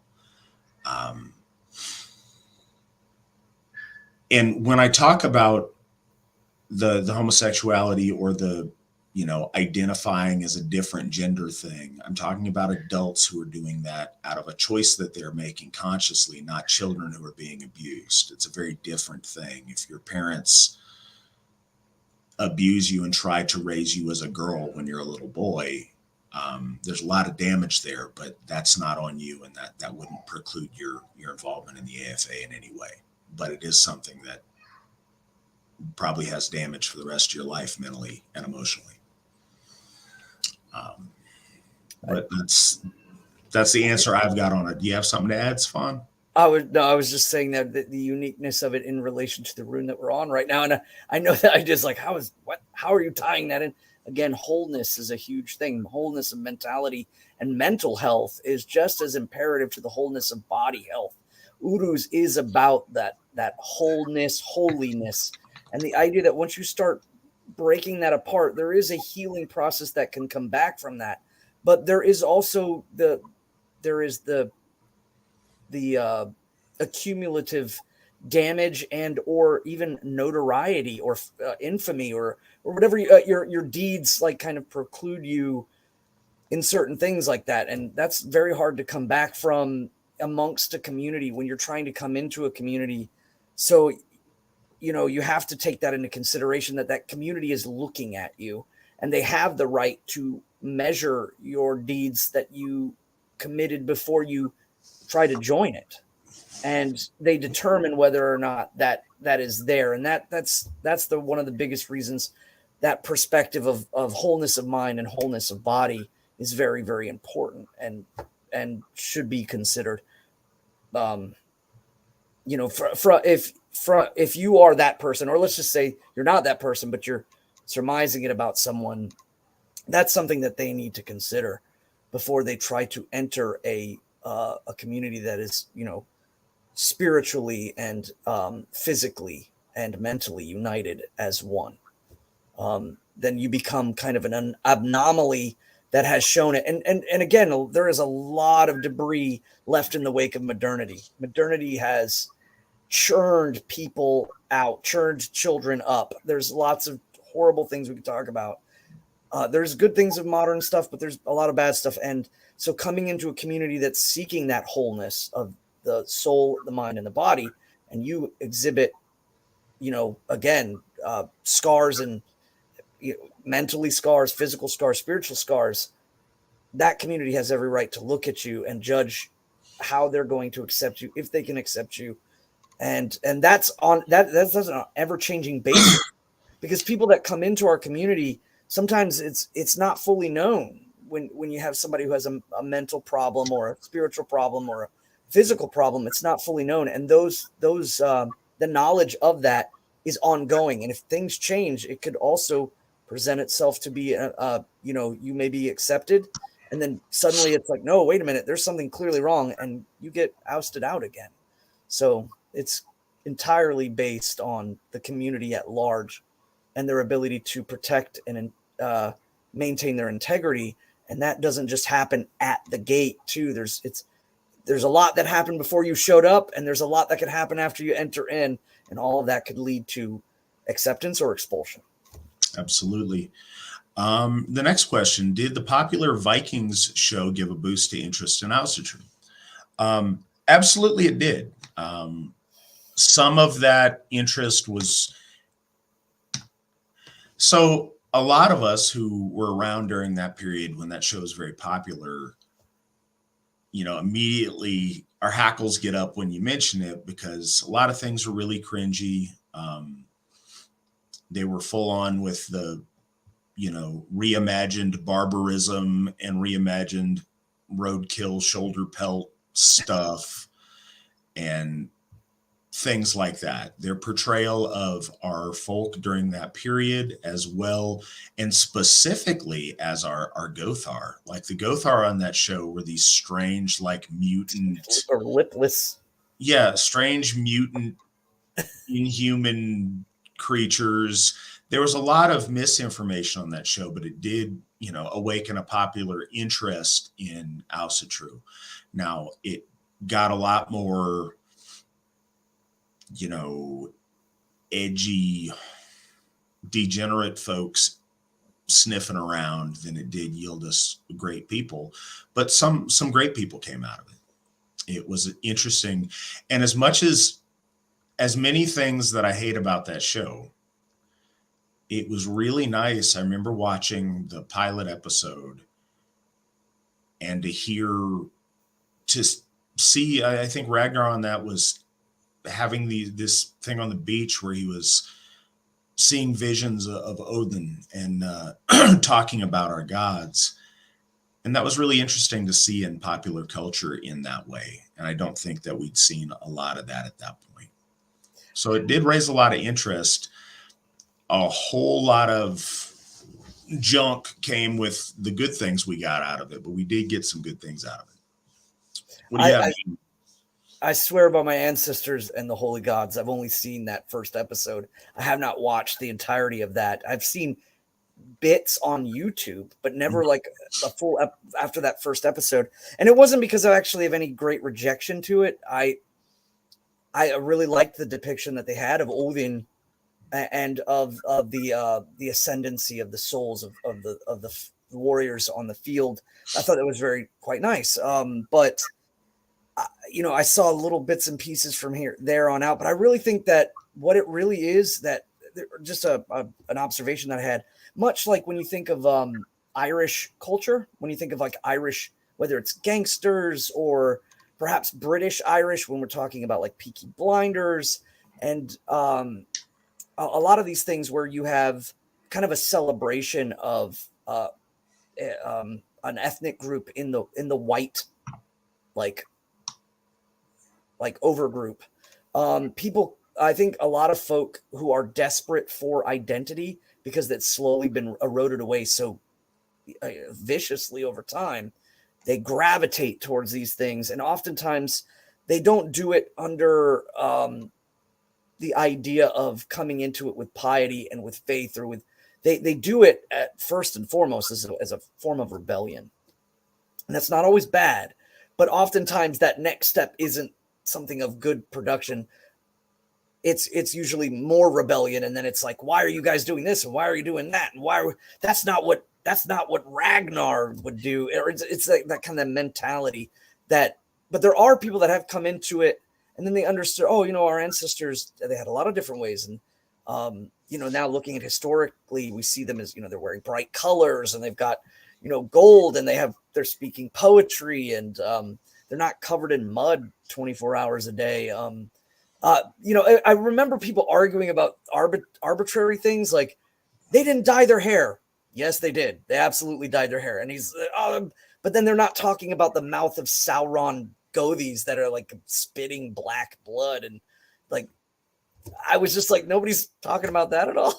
That's kind of odd. I would say if you want to get a Hollywood good depiction of Asatru, in relation to historical referencing is Beowulf with what's his name that played Leonidas in 300, Scottish actor. It's off the top of my head right now.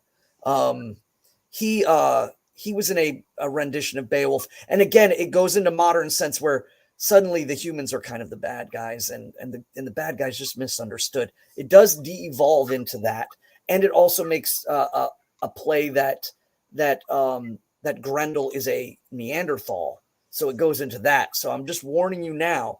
But in the beginning of it, the movie shows Icelandic horses, it shows period clothing, and it shows a bloat being conducted in which the hall Herot is actually being blessed by a Gothi, and the folk are being blessed by a Gothi as they're standing around a horg. So that I thought that was amazing. But then it kind of goes off into other stuff. That so at least Gerard Butler's the actor. Gerard Butler, that's the guy. But yeah, I think that it's odd to me that modern movie makers, because there have been a number of renditions that have come out, they seem to miss the entire point of Beowulf. Well, yeah, I think they do it because heroism is.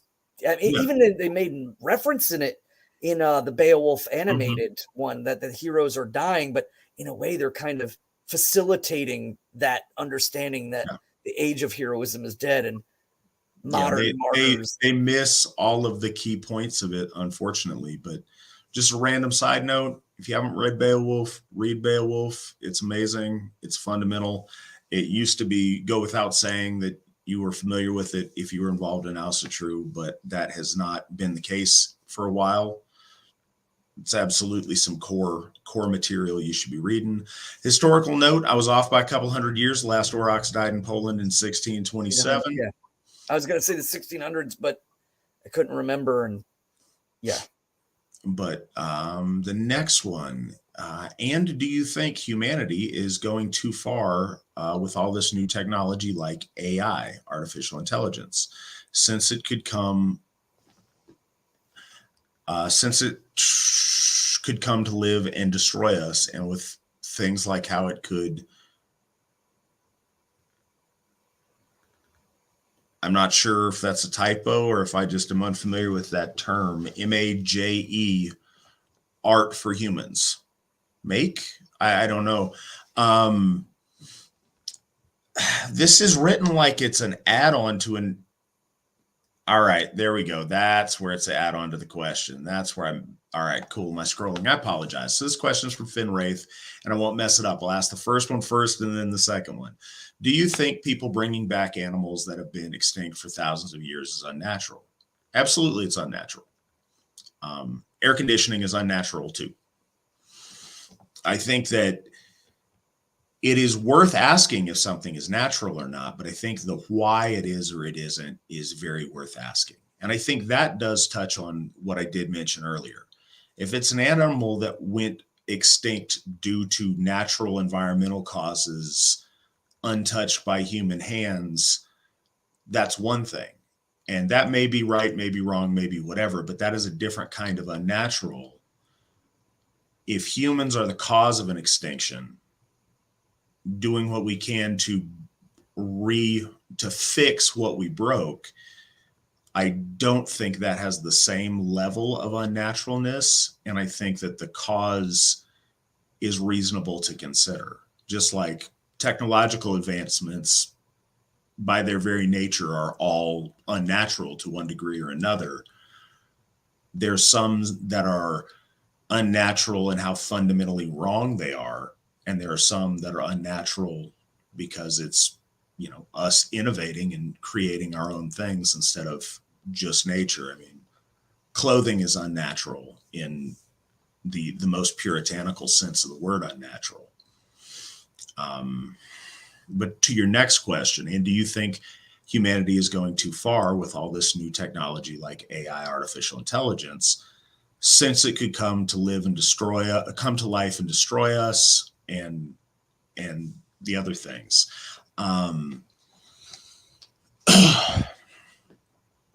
It's a really interesting question.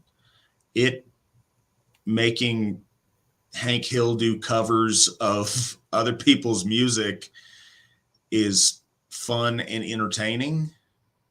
One thing I do think is really scary is the deep fake stuff, where it's extremely hard to trust any footage of anything that we see or anything that we hear. It's to the point with some of the deep fake things that, you know, you could have somebody on videotape saying and doing things, and you can't trust that that's accurate or not. That's scary and concerning to me. Um, One of the things and one of the important fundamental elements of the Asatru Folk Assembly is our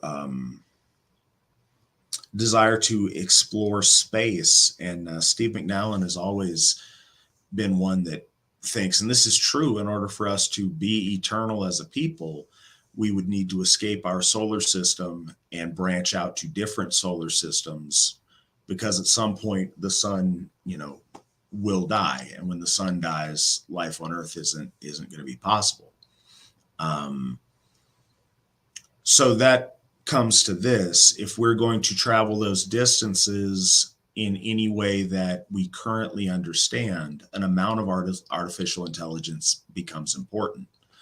I don't think I'm nearly the hardliner on artificial intelligence that some other people are, but there are absolutely many, many different doomsday scenarios with that.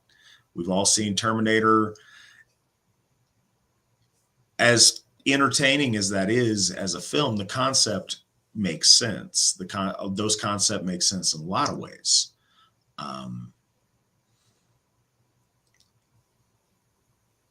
So yeah, I don't think you're going to put the genie back in the bottle. I think it's there and exists. It's a matter of how you're going to harness it and how you're going to use it. Some usages are bad and inappropriate, and some are uplifting and empowering for our folk. Obviously, the powers that be are not necessarily looking out for our best interests with that, and that is certainly a very big concern. I don't think the answer is an all or nothing kind of answer. What do you have to say on this, Svan? I think one thing to consider is I had a wise friend tell me that everything is a war for resources. So one thing that in relation to, say, for instance, like artificial intelligence is, are we a resource? Are we not a resource? Is there something that can be bridged to the point where we're not able to be utilized anymore or needed anymore in order to propagate, create? You know, those things right now, when we talk about artificial intelligence, we are not talking about, real labor or real construction. It still is the power that it wields, that expansive power that it wields, is in a crust layer of society that I think it might have a very hard time breaking out of. That the information age, the visual age, the screen, and even audible, communications, artificial intelligence really seems to thrive there. But outside of that crust layer right now, it doesn't have a lot of power or influence or ability. There's people that are, doing quite well, not even really homesteading, but just ranching, if you will, or, landowners that are out there doing things that, can do fairly well as far as like society and messing things up. Again, to what degree, other than perhaps if there's some sort of logical end game that it all has to end for the sake of ending. I'm talking about the idea that intelligence would consider itself propagating itself and a war for resources. Remove the competition, so now it can have its resources. Then, we're that would exclude total societal collapse, but it would be societal manipulation, and that's pretty scary. I think that people are easily manipulated now. When you talk about again, I was seeing like the facial apps that were coming out, and where people could be looking down at a piece of paper. And we were joking about it before with me and my terrible camera from before the AI, Swan, is that, you could be looking down and reading a script, but the video shows your face looking and never breaking contact. And I think we see some of that going on now. There's a lot of strange stuff, videos and things like that are, I think, might even be like glitches of that kind of application. And people are wondering like, what the heck's going on? But I think it's like, these are like technology snafus that are kind of happening before our eyes. But yeah, again, does AI have the vested interest in ending things for the sake of ending them, reproducing for itself and removing us as a competitor for resources, or utilizing us? And these are all very dire kind of doomsday things. I think that we as folk have always kind of encountered dark horizons with our chins up and our fists clenched, ready to go. So I'm not stating that we should be in this mindset of like, ugh, it's just a matter of time before we're all plugged in like toasters. It's no, I think that when we get involved in the idea of communications, it's like there's still people out there. This is the part I'm more scared of, is that we rely so much on technology. We lose Morse code, we lose ham radio, we lose homesteading. Those people are in dire straits, and we should always be mindful of learning those techniques for the sake of remembering and enjoying and being appreciative of where our food comes from and where things come from. But we shouldn't also be like, I'm not going to use any of this stuff ever, simply because, there could be a robot out there that's, it's gonna, Skynet's on the horizon. I don't think that's a good way for us to think of it in that doom and gloom. We have to rely on our intuitiveness, our ability to adapt, our ability to fight. And that really involves our wisdom of not giving ourselves wholly to modernity. I mean, that's kind of what our tentative spiritual pace is as a people, is to not give ourselves entirely to modernity. We're not closing it off, and we're certainly not saying like we're going to go Amish, or we're going to, worship the gods only in shoulder belts. And only use you close yourself off on one end. We're not doing that, but we're not wholly giving ourselves up to modernity.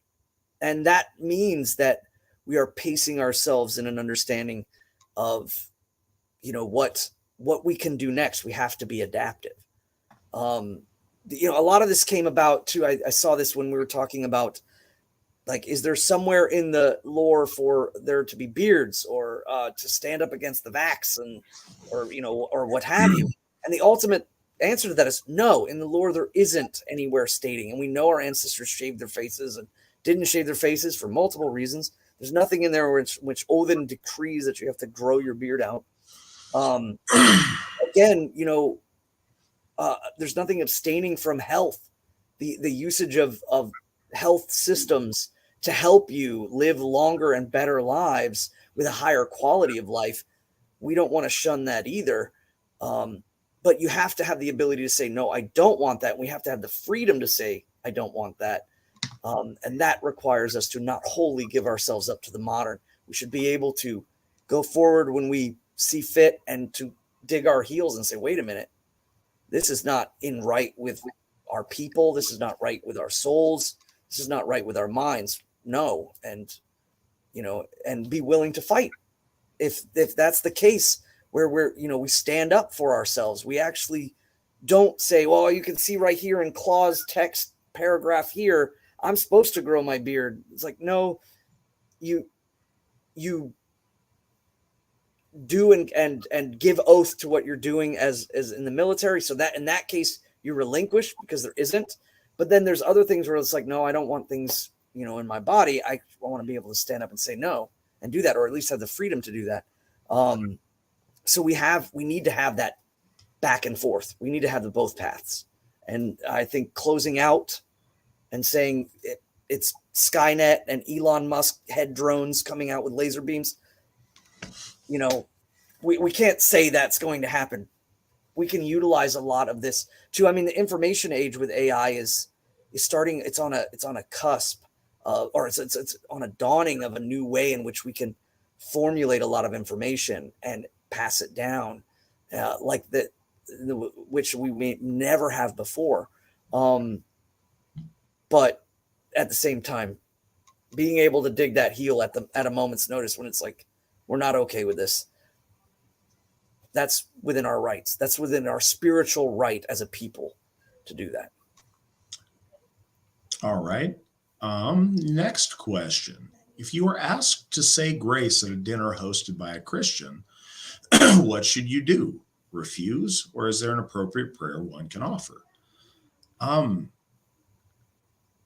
So that has happened to many of us, and I think the first step, and use some common sense, do the people there know that you are Asatru? If they don't, and they're assuming that you're Christian, then it would probably be rude not to ask permission or check with them before doing this. But if they know that you're Asatru and they ask you anyway, then by all means, do a meal blessing. Don't do a neutered, non-denominational version. Do an Asatru meal blessing. Everyone there would absolutely do a Christian blessing if you are the audience.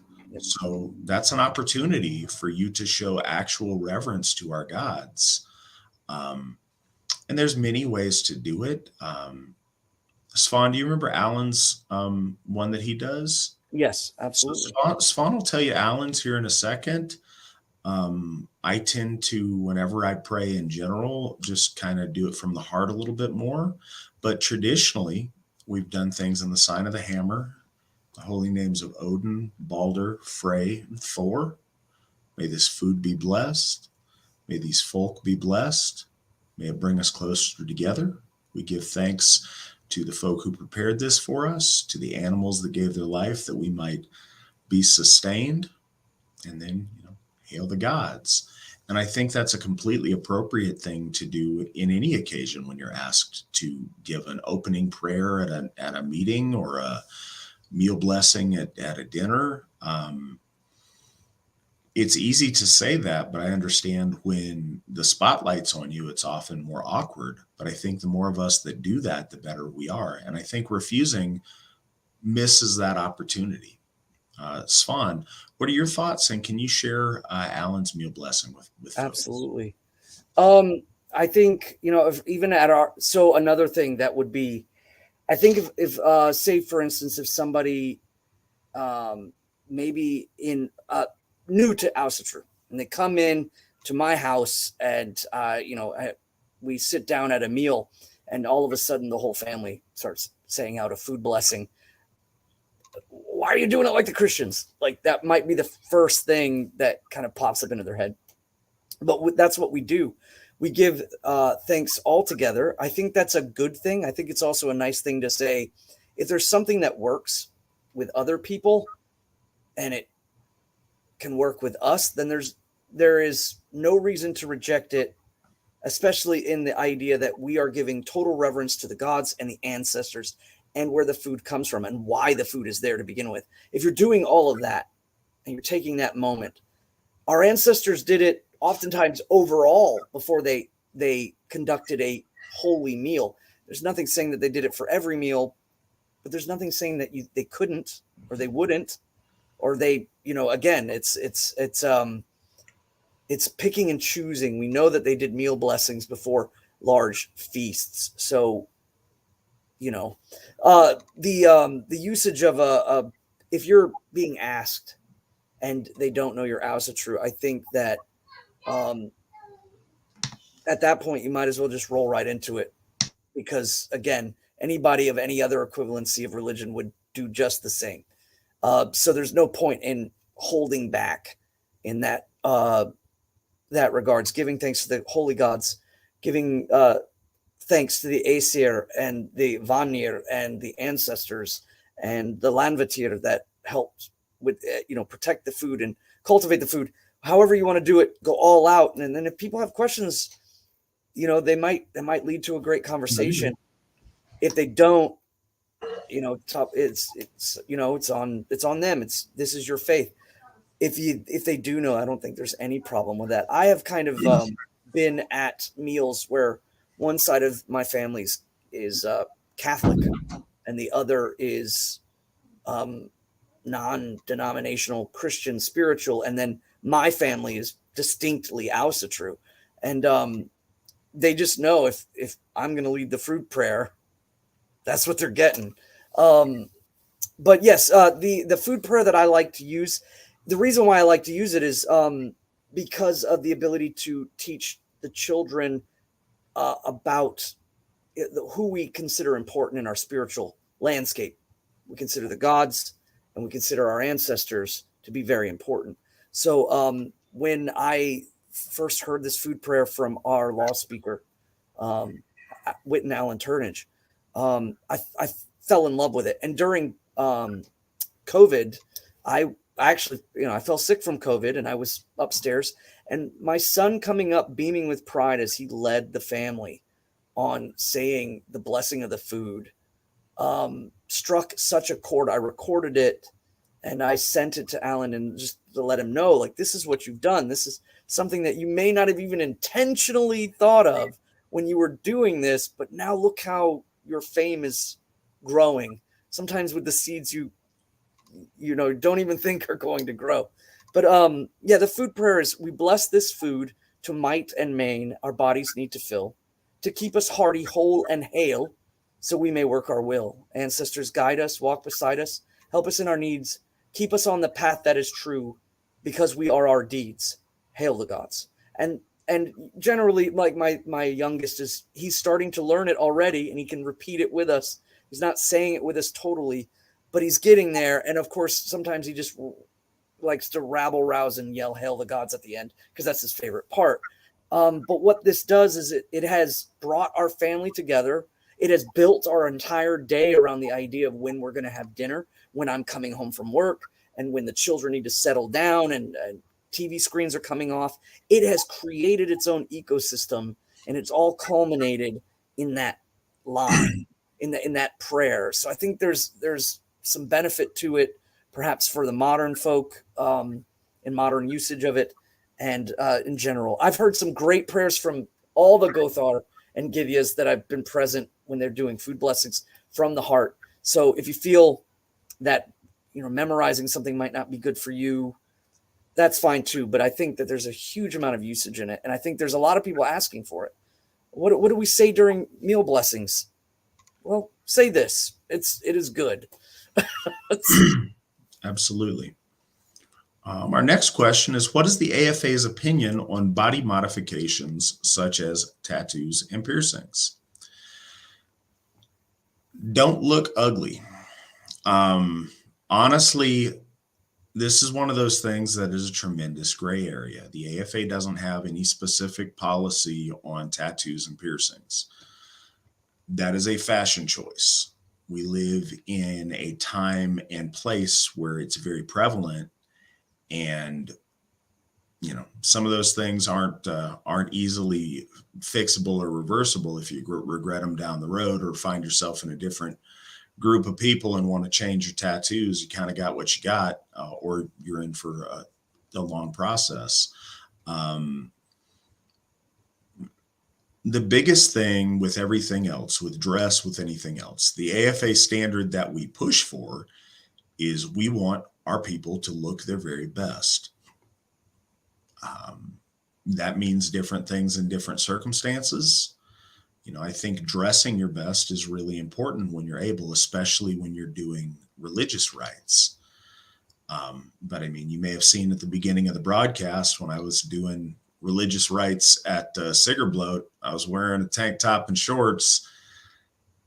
I was just too hot and humid to do anything else. There's a time and a place for a lot of different things. There's tattoos that are beautiful and look amazing, and there's tattoos that are silly and that are ugly and offensive and everything else. There's tattoos on your face that make people have a certain opinion of you. There's piercings that are subtle and may look nice. There's piercings that are hideous and take up, huge parts of your face and look gross. A lot of that's personal preference, and it's not the intention of the AFA or myself to try to legislate all aspects of your appearance and your life. But in general, our standard is to try to look noble, to look dignified, and to present our best foot forward when we meet people and when we interact with people and when we interact with our gods. Um, Trying to always be at our best and appear our best is a fundamental value. Beauty is a fundamental Aryan value. And so we want to exude that. And that is a wide category that different folks have different opinions on. There's definitely, I personally have no tattoos. I personally have no piercings. It's not out of any moral indignation about tattoos. I just never got bit by the tattoo bug and haven't gotten one yet. Can't say I wouldn't ever consider getting one, but I, haven't really made that something that I'm particularly interested in. There's facial piercings, especially on the ladies, that I think are just, well, I say that, I suppose it's on the guys too, that I really find rather disgusting and don't like. But there's other people that, think that looks amazing, and I disagree with them. And because this is my program right now, I'm going to claim that I'm right. But I'm aware everybody's got a different choice on that, and I think it's something that we don't want to push people towards. And like Svan mentioned earlier, beauty standards amongst our folk have evolved and gone through, a myriad different changes and incarnations over the course of our folk. So there's not a thou shalt not answer to that question. This would be a great time with the needle in reference to the next rune. The third rune, Thorn, Thurisaz, Thirst. So we got one more question, and then we will get to that. Okay, I'm just throwing that as a reminder. Don't spill the beans in case people don't know what rune 3 is. Right. No, we'll get to that. We have one question first. I have a question. Is Wit and Brandy coming soon to VNS episode? It's not that I don't enjoy the wisdom of Matt and Svan, but I just want to know if she is coming back. Absolutely. When? I'm not sure. She co-hosted for me last week, and it was her and Gothi Trent East last week. So she is around. She's on stuff. When we'll have her as a guest to where it's her and I'm not sure. The next time she will host, she'll fill in for me. I'm not sure. But yeah, we always love to have Brandy on here. I was just talking about putting our best foot forward. Putting Brandy on here is always a good move to advertise our, the best things about the AFA. So we'd love to have her on whenever she wants to be. And with that, Svan, can you tell these people about Thurisaz as if they've never heard of it or completely unfamiliar? Okay, so the third rune, and it was in the thumbnail. The third rune is iconographically seen. It's the Thorn rune, or it is the rune of catalyst change. It is the rune that I think has a great amount of mystery behind it in relation to whether or not it's benevolent or malevolent, and that kind of comes from its history and usage in different groups.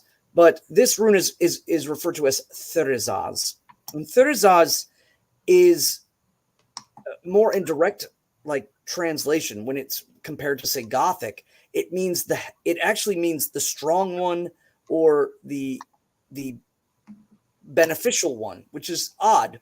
Again, this adding more of this kind of back and forth. You'll see as we go into this how it kind of does portray a light and a dark to this rune. Thurisaz is the strong one. It's the rune oftentimes referred to as the thorn.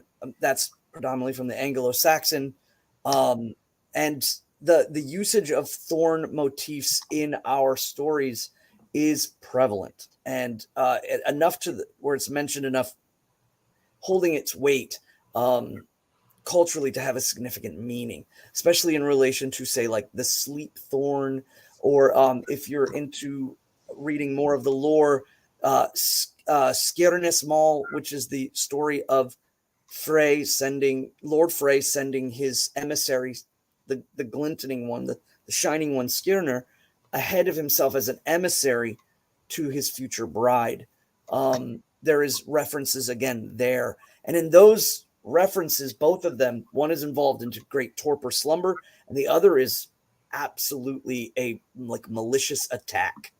So Thurisaz has this deep general sense of both a Leos, light Leos, and a lot of the merc kind of feelings to it. This is often referred to as the giant, also because the word thurs in Old Norse is a type of Jotun, and the idea of an elder being, but a more primordial being, one that perhaps stands in opposition to Thor. And this is often, of course, referred to as the rune of Thor. And that again is showing that the best way I could describe it is the rune itself is shaped much like the bow of a ship. And as it moves forward, the lore of it spreads in two directions. Some of it is always positive and some of it is always negative, and it leaves a wake. And in essence, that's kind of the power of the rune. So when we're talking about the runes in all of the lore, what I have always been taught to key in on is the motions and the power in which the rune exemplifies itself in the world. So with Fi or Fehu is expanding. With Uruz, it's condensing, and with Thurisaz, it is catalytic. It's ripping asunder or creating a rift between that which is in front of it, a barrier, or just general existence. And so we have this sense of movement, and that is, to sum up all of the lore, what this rune does is it wedges itself. And so it is a rune that has both the dichotomy of light and dark. It's when we talk about the rune poems, first off, the Anglo-Saxons, they speak of, sleeping amongst the thorns cause great pain to anyone who sits amongst them. So in a way, it's like a self-infliction of pain. The wisdom of it being, of course, that much like if you were to lay amongst the bed of thorns, if you're laying malice about, you have the chance of laying within it, and it can then hurt you just as equally. Whereas in the Norwegian and in the Icelandic, there's references to it is the bane of women, and this might throw people off, but there is a sense where, first and foremost, the Nordic references of this rune were utilized in the Skirnismal, in which Skirnir is utilizing this rune to, in essence, force the holy Gerður to meet with Lord Frey. So you can say, oh, well, that's kind of terrible. That sounds horrible. But when you look at what the story is Frey is coming into the world. He is bringing forth the fruitfulness of the world, and the cold earth of winter is unrelenting and not willing to relinquish. So the ray, the sun, the light, the warmth of him is sent forward to thaw the ground. So there is a lot more going on there than simply, some human sending his friend to kind of, I don't know, like threaten a love interest. That's not what it is at all. Gerður is as she becomes, after their union, she becomes one of the gods and is worth honoring. And we get our name Garden from her. Gerður it's in relation to. So in a way, this rune can have both the necessary catalytic effects in order to create life. So oftentimes this rune is seen as a rune that, if it comes up or if it is utilized, it's utilized to break away from problems and things that are kind of binding situations down. It's seen as the shape charge to throw and blast a hole through the wall. But in that, again, you're still using explosives, and they're dangerous, so you can get hit with them. So there's an air of warning behind it. And it can be utilized for good or it can be utilized for ill. There is the mention, of course, in that specifically that there are 3. And this is interesting, that 3 thorn runes I will carve against you. And then there's a litany of issues that go along with that. And some of them are just very, very highly, they're bombastic. The idea that she will not be able to walk, she'll have to crawl, and her knees will bleed, and every horn that she drinks from will be the swill and the poison or the excrement of goats, and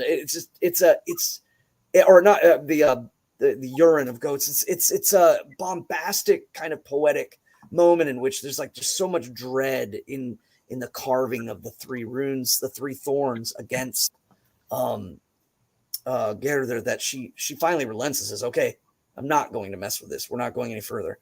That shows again the power and the belief of the runes. But there's other things as well. It's used in defense.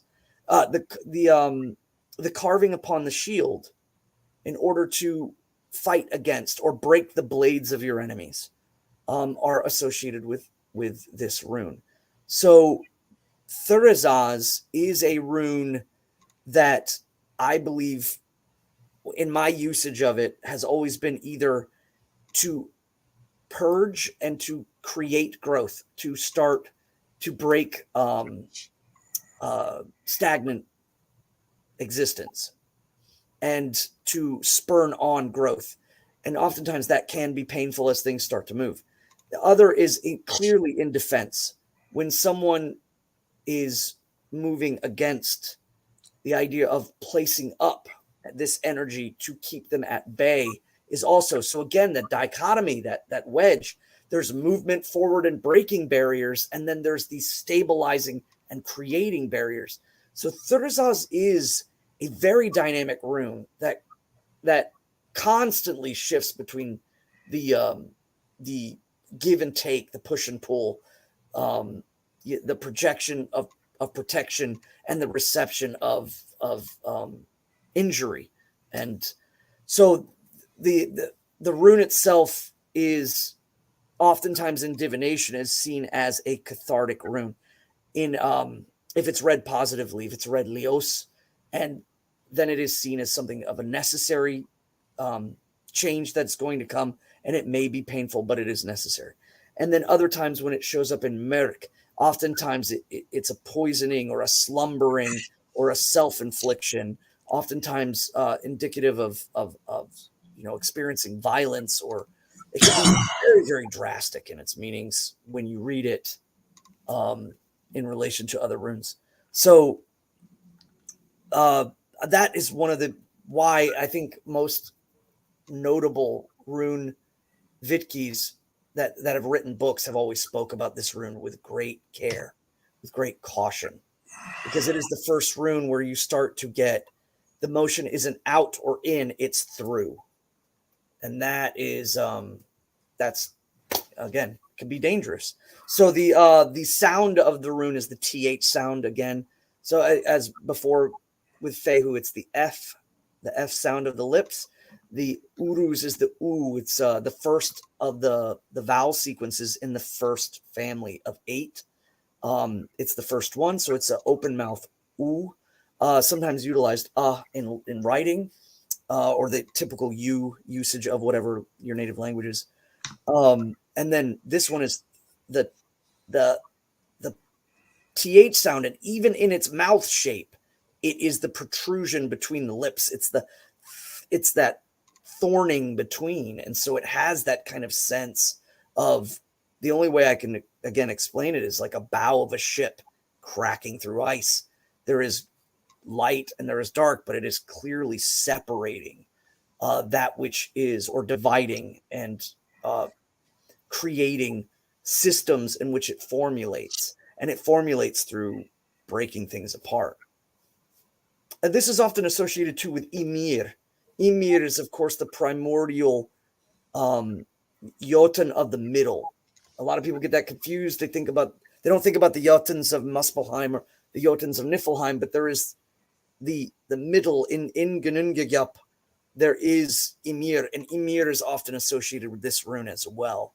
And what he represents is not only in his potential for violence against the middle and shaking of the tree and tearing down the structure of order, but also too in his receiving the slaying, there was potential in his death. So he was projected and receptive at the same time in this kind of energy of what this rune really represents. It's one of my favorite in the essence of the mysteries behind it. All right. So the rune poems tell us, the old Norwegian rune poem reads, Thurs causes anguish to women. Misfortune makes few men cheerful. In the Icelandic rune poem, Thurs is torture of women and cliff dweller and husband of a giantess, Saturn's thane. And the Anglo-Saxon poem says, the thorn is exceedingly sharp, an evil thing for any thane to touch, uncommonly severe on all who sit among them. And what is, I don't know, a bit more esoteric, the stanza related to the Dorn rune in the Armanen runes. A third I know, if sore need should come of a spell to stay my foes, when I sing that song, which shall blunt their swords, nor their weapons nor staves can wound. This is the rune lore that comes down to us, and then, you know, in a modern sense and understanding this rune, it's very often, as Svan mentioned, used for breaking through obstacles. But in a severe way. It's a rune of violence. You can see even in the pictograph of it, it is the striking out at something. It is, you know, that straight pillar of Isa with striking out from that position. I think the correlation to it looking almost like the top of the Thor's hammer sideways. I think I briefly mentioned about its connection to Thor in symbology as well. That crushing, the Mjolnir is defense and offense at the same time. And that's one of the things that is relevant to me about it, and I think that there's absolutely protection elements to it, is, you know, just the picture of the rune itself and the idea of thorns. Thorns suck if you're grabbing something and you get stuck by them, but thorns are protecting stuff that you would be grabbing or disturbing. They're a defensive mechanism for the plant that you're messing with. And, you know, it was described to me by one of my mentors way back when I was going through my Gothar training, is the idea of, you know, our folk being the rose and this being that protection. This symbolizes Thor protecting the folk by being that prickly thorn that stabs you if you're trying to go snatch a rose. So there is that. I think Svan went into a pretty comprehensive discussion of this rune. I wanted to say it is one of those ones. I don't apply a lot of Merkstav meanings to runes. It's not something I usually do or incorporate into things.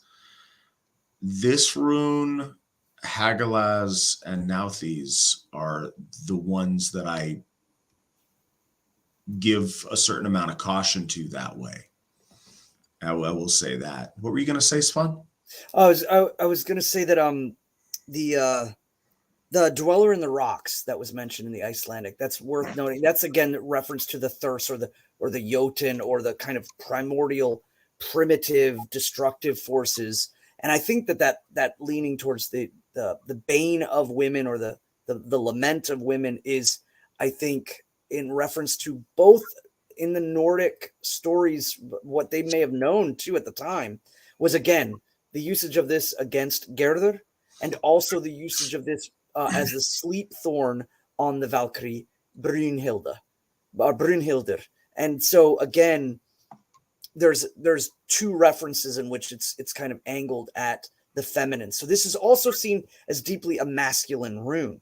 But all the runes, depending on the way you look at them, can have a lot of things.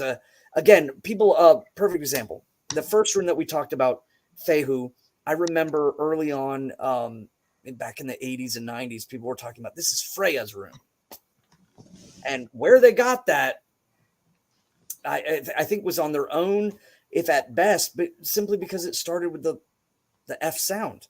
And they were calling it, Freya's Etter. And but the correlation of that in relation to her, I can kind of see it again with wealth, and the idea that clearly our ancestors spoke of praying to the lady, praying to Freya about for bounty and wealth. I can see that there, but it's not the entirety of it all. And so when we speak of like the connections to Thor or the connections to Ymir, one of the mysteries that I think a lot of people that are listening about runes is that as you learn them, they evolve to you and open up. So ultimately, all of the details that you learn oftentimes are learned in the correct time in your life that you need to learn them. And that has, again, that's the power of the rune and what it's doing. Because ultimately, I think all runes are based around sound and movement that they create in weird. So throughout this entire series, I think one of the things that the audience is going to continually hear over and over again is many different pulling points and things that we've learned throughout different periods of times, but overemphasizing, again, the sound and the motion, if you will, of the rune. It's kind of its place in the orchestra. It's the best way I could describe it. Absolutely.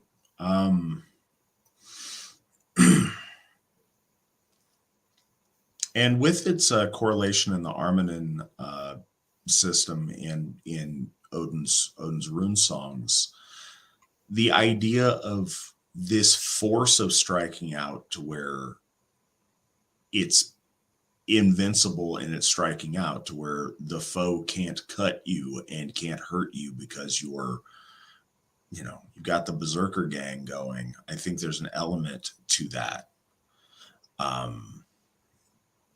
It's of runes, this one is more volatile and more violent and more impactful, I think, than some of the other ones that are more subtle. And I think, that's intentional, and that's what a lot of people see when they see this and use it for. It's one that I've seen when people are painting up, pretend Viking shields and stuff. I see them use this one often in it. But yeah, so let's get to some questions here. We don't have too many questions left. Question from Obsidian Skull, no joke. What do you think about the theory that the Thurs/Thorn rune poems refer to women's menstrual period? I mean, if you read what it says, it's hard to deny. What are your thoughts on that, Svan?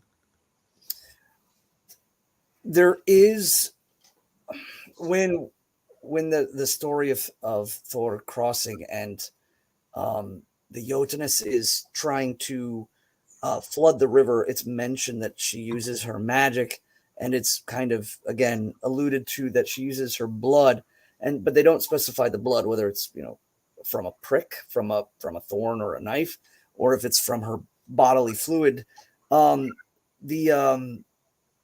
The idea of it being, again, only it adds on to that dichotomy. If you see the thorn rune as a masculine rune of projection and willfulness into catharsis, you see it in its usage coming down. But here at the same time, it's now a feminine polaric involving with the idea of the purging of the internal, the purging of perhaps the stasis within the body, that the body builds up to a sense of stasis, and then it needs to be purged and cleansed, and oftentimes that involves, again, dissipation and pain. That only adds to that dichotomy that I was talking about. It is that light, that dark, that masculine, that feminine, that purging forth or defense. It is the weapon that strikes, and it is the rune that stops the weapon. It's such a powerful rune. And the other thing I would say is that it really, people talk about, so for instance, Adhumla. Adhumla is, of course, the creator of Buri. She formulates him or at least releases him with her life-giving powers.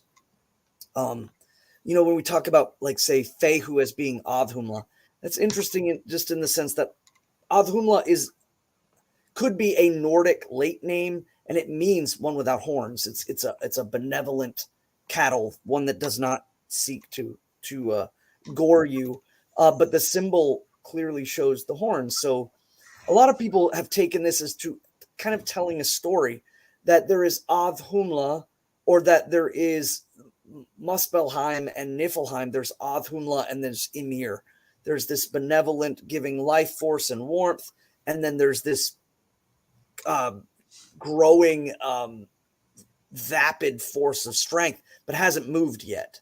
And then in doing so, the gods then break that force and release it and shape they fill the gap, and they shape the world with that potential force as it builds up. Ymir is slain, and the gods shape the middle world. And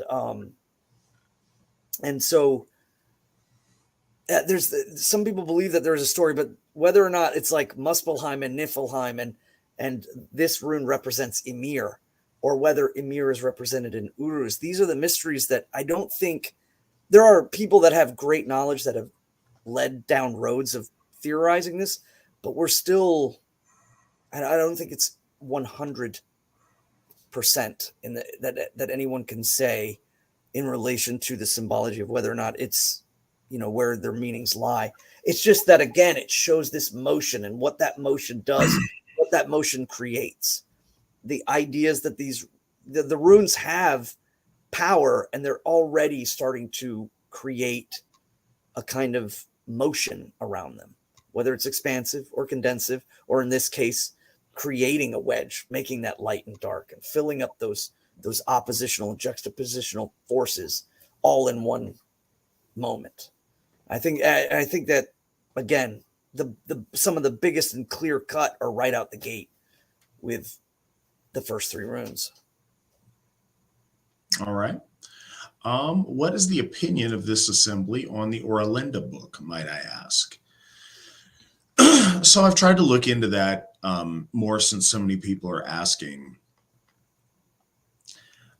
I'm still open-minded, but it doesn't fit to me. It doesn't fit. The information doesn't fit other period sources. The topics and the information in it fit much more with political and spiritual currents around the time in which it was discovered and previously than it does the antiquity that the book claims. So I don't put a lot of faith in its authenticity at this point. Again, like I said, I'm open-minded. I'm happy to, reevaluate that, but it does not seem to be authentic. Not that there's some things in there that I'm sure are good and valuable information, but it's not from the time period or what it represents itself to be in my understanding of it. Svan, do you have any thoughts? Yeah, that's my only begrudging sense against the total. There's layers of knowledge that have been utilized throughout ages. It's almost like, imagine if there were chords to be played, but in order to play music, you can't use all the chords, or it's just mashing on the keys. So over generations, our folk have focused in on notes within or of that music, of all the notes available, if you will. And so you can't shun the usage of, say, a specific amount, whether it's the younger Futhark or the Armanan Futhark. Those have valid, placement within them in their time, and they've added on into, again, the energy and the movement. But the biggest problem is when something kind of is contrary to itself in its proclamation, then it's like, okay, that requires a lot more investigation, in my opinion, before you just wholeheartedly go into it. It's the same with the Uthark theorization.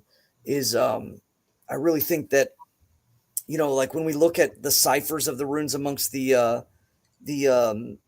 Norse, when they used the 16 runes and then they flipped them and upside down and used them in a numeric sense like that in order to create a code. All of these things, are adaptations at their time and maybe what they were used for. But that adds to the mystery, and again, it adds to another point that can be kind of connected to each rune. But what doesn't seem to change is the motion of what those runes are. So the validity of the content is, I think, up to investigation. But we have what we have right now, and I don't know, that's something for time to tell. All right.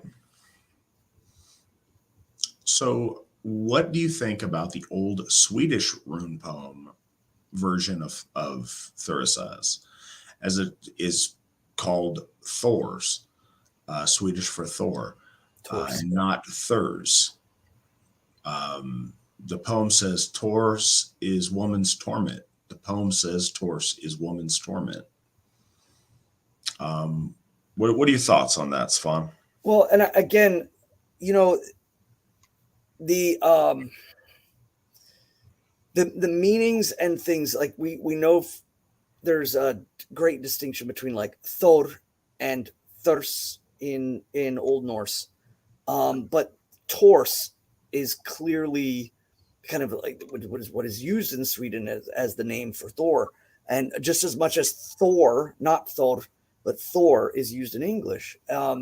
These things have changed. I wonder if there's just merely the meaning is seen in the Icelandic, but it has been merged in the Swedish simply because of time, because of the influx of Christianity, especially in Sweden as the kingdom grew. It grew rapidly and far faster than, say, like in Norway and Iceland. Iceland was isolated. Norway had mountains.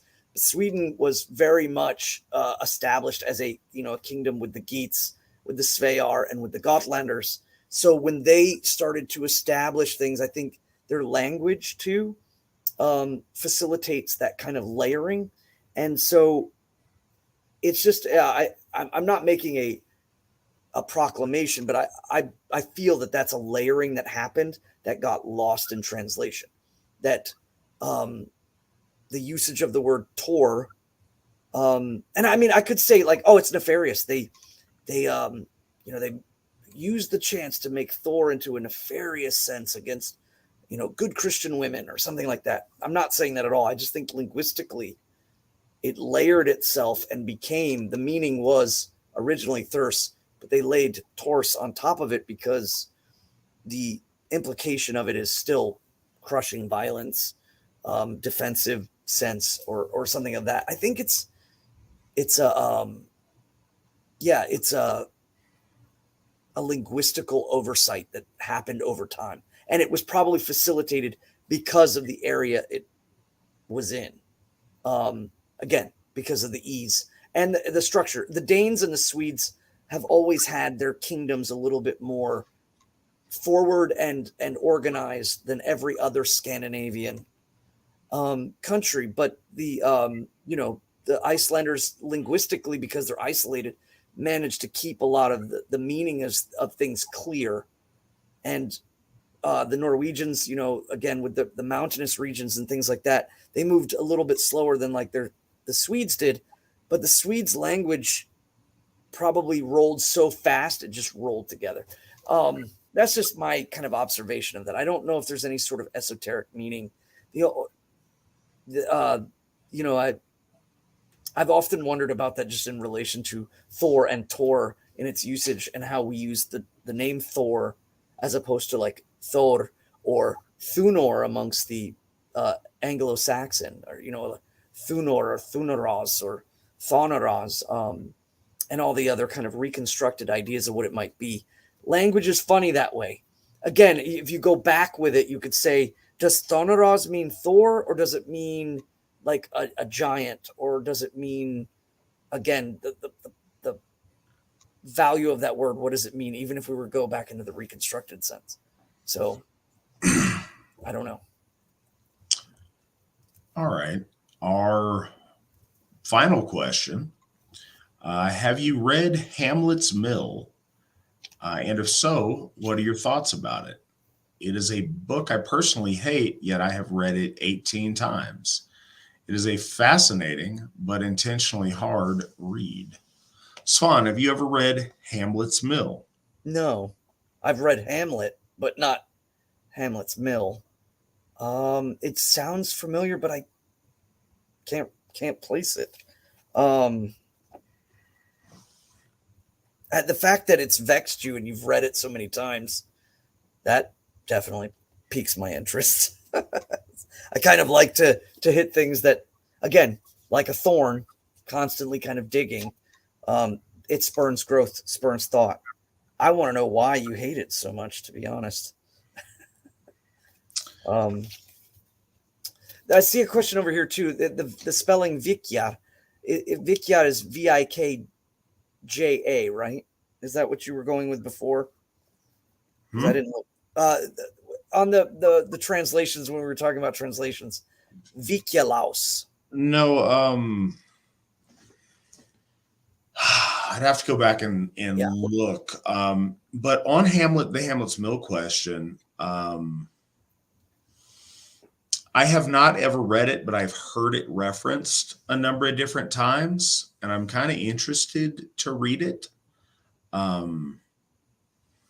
I've heard it referenced by Graham Hancock in some of his works. He's made reference to it.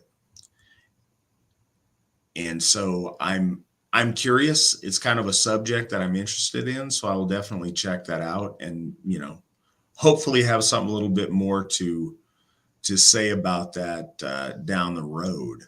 Looks like we have one more question on here.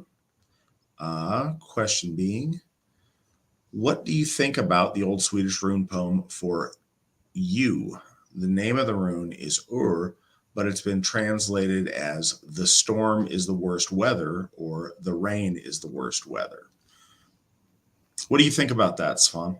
That's the same again with the Icelandic. With the Icelandic rune poems, as they're called.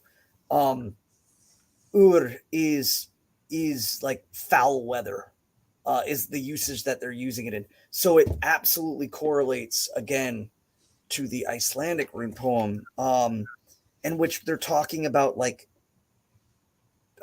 drizzle or sleet, and the not just rain. It's like condensed rain. It's again sleety and terrible. So again, in reference to the storm, it would easily talk about that. And there is, so in the shape of the rune itself, there is again speculation about points, about information and meditations on people that have thought about these runes, is that it is a kind of a cycle of water, if you will. The idea of the water going up, coming down, and then redescending upon the earth. This is a huge stretch in the sense that there's not a lot of anything written in this other than references to the foul weather and the water and the condensement in it and it coming down. So some people have speculated in it, in meditating in its symbology, as the vertical goes up and then there's a slight descent and then a placement back on the horizontal. People have taken that to interpret it as the water cycle, water kind of being brought up into the heavens, being formulated down into a sense of condensement and then being replaced. This kind of has reference and parallels to the Hail rune, which we'll get into later. But again, to be completely fair, I can see it in the thought process. There's nothing specifically stating it except in these rune poems. And the rune poems of the Norse, the Icelandic, the Swedes, and even the one that was found in Germany, in which it was listed, and it's clearly the younger Futhar, because it ends with the last rune. The 16th rune is Ir, which is the yew tree, or it's often drawn as 3 down. Even the one that's in Germany is referenced there, and that has no rune poems. It just says that, it kind of a narrative where it allows you to memorize. Ultimately, that's what these rune poems are. These rune poems aren't like are not like biblical, things written in which it's decreed by the gods. No, these I think were deeply built for the Vitkis to remember the purpose and spirit of the rune, and I think more importantly, the motion of it, where it is creating its kind of essence within the world. So the rune poems are very different, say, like between the Anglo-Saxons and the Icelandic, but they're very similar, almost identical between the Swedish and the Icelandic. The Norwegians are kind of completely on their own. They did a double line poem, and oftentimes it just says, in one statement, and then in the next line, it's a completely separate statement. Like where we're talking about like wealth amongst kinsmen causes strife, there is a wolf always in the woods. There's kind of like a blanket statement about the rune, and then there's a kind of a hidden one after that. And the other two don't do that. Whereas, like, for instance, the Icelandic rune poems, another interesting thing is that they connect them specifically to Latin astrological connections. So I believe that Thurs amongst the Icelandic rune poems is, it's good. You said it before. It's connected to Saturn. It's connected to Saturn or Kronos, and the Tyr rune is connected to Mars, and there's clearly a mention of this, and that kind of shows the influence of Hellenic magic that was already starting in Iceland at the time that they were writing the rune poems down.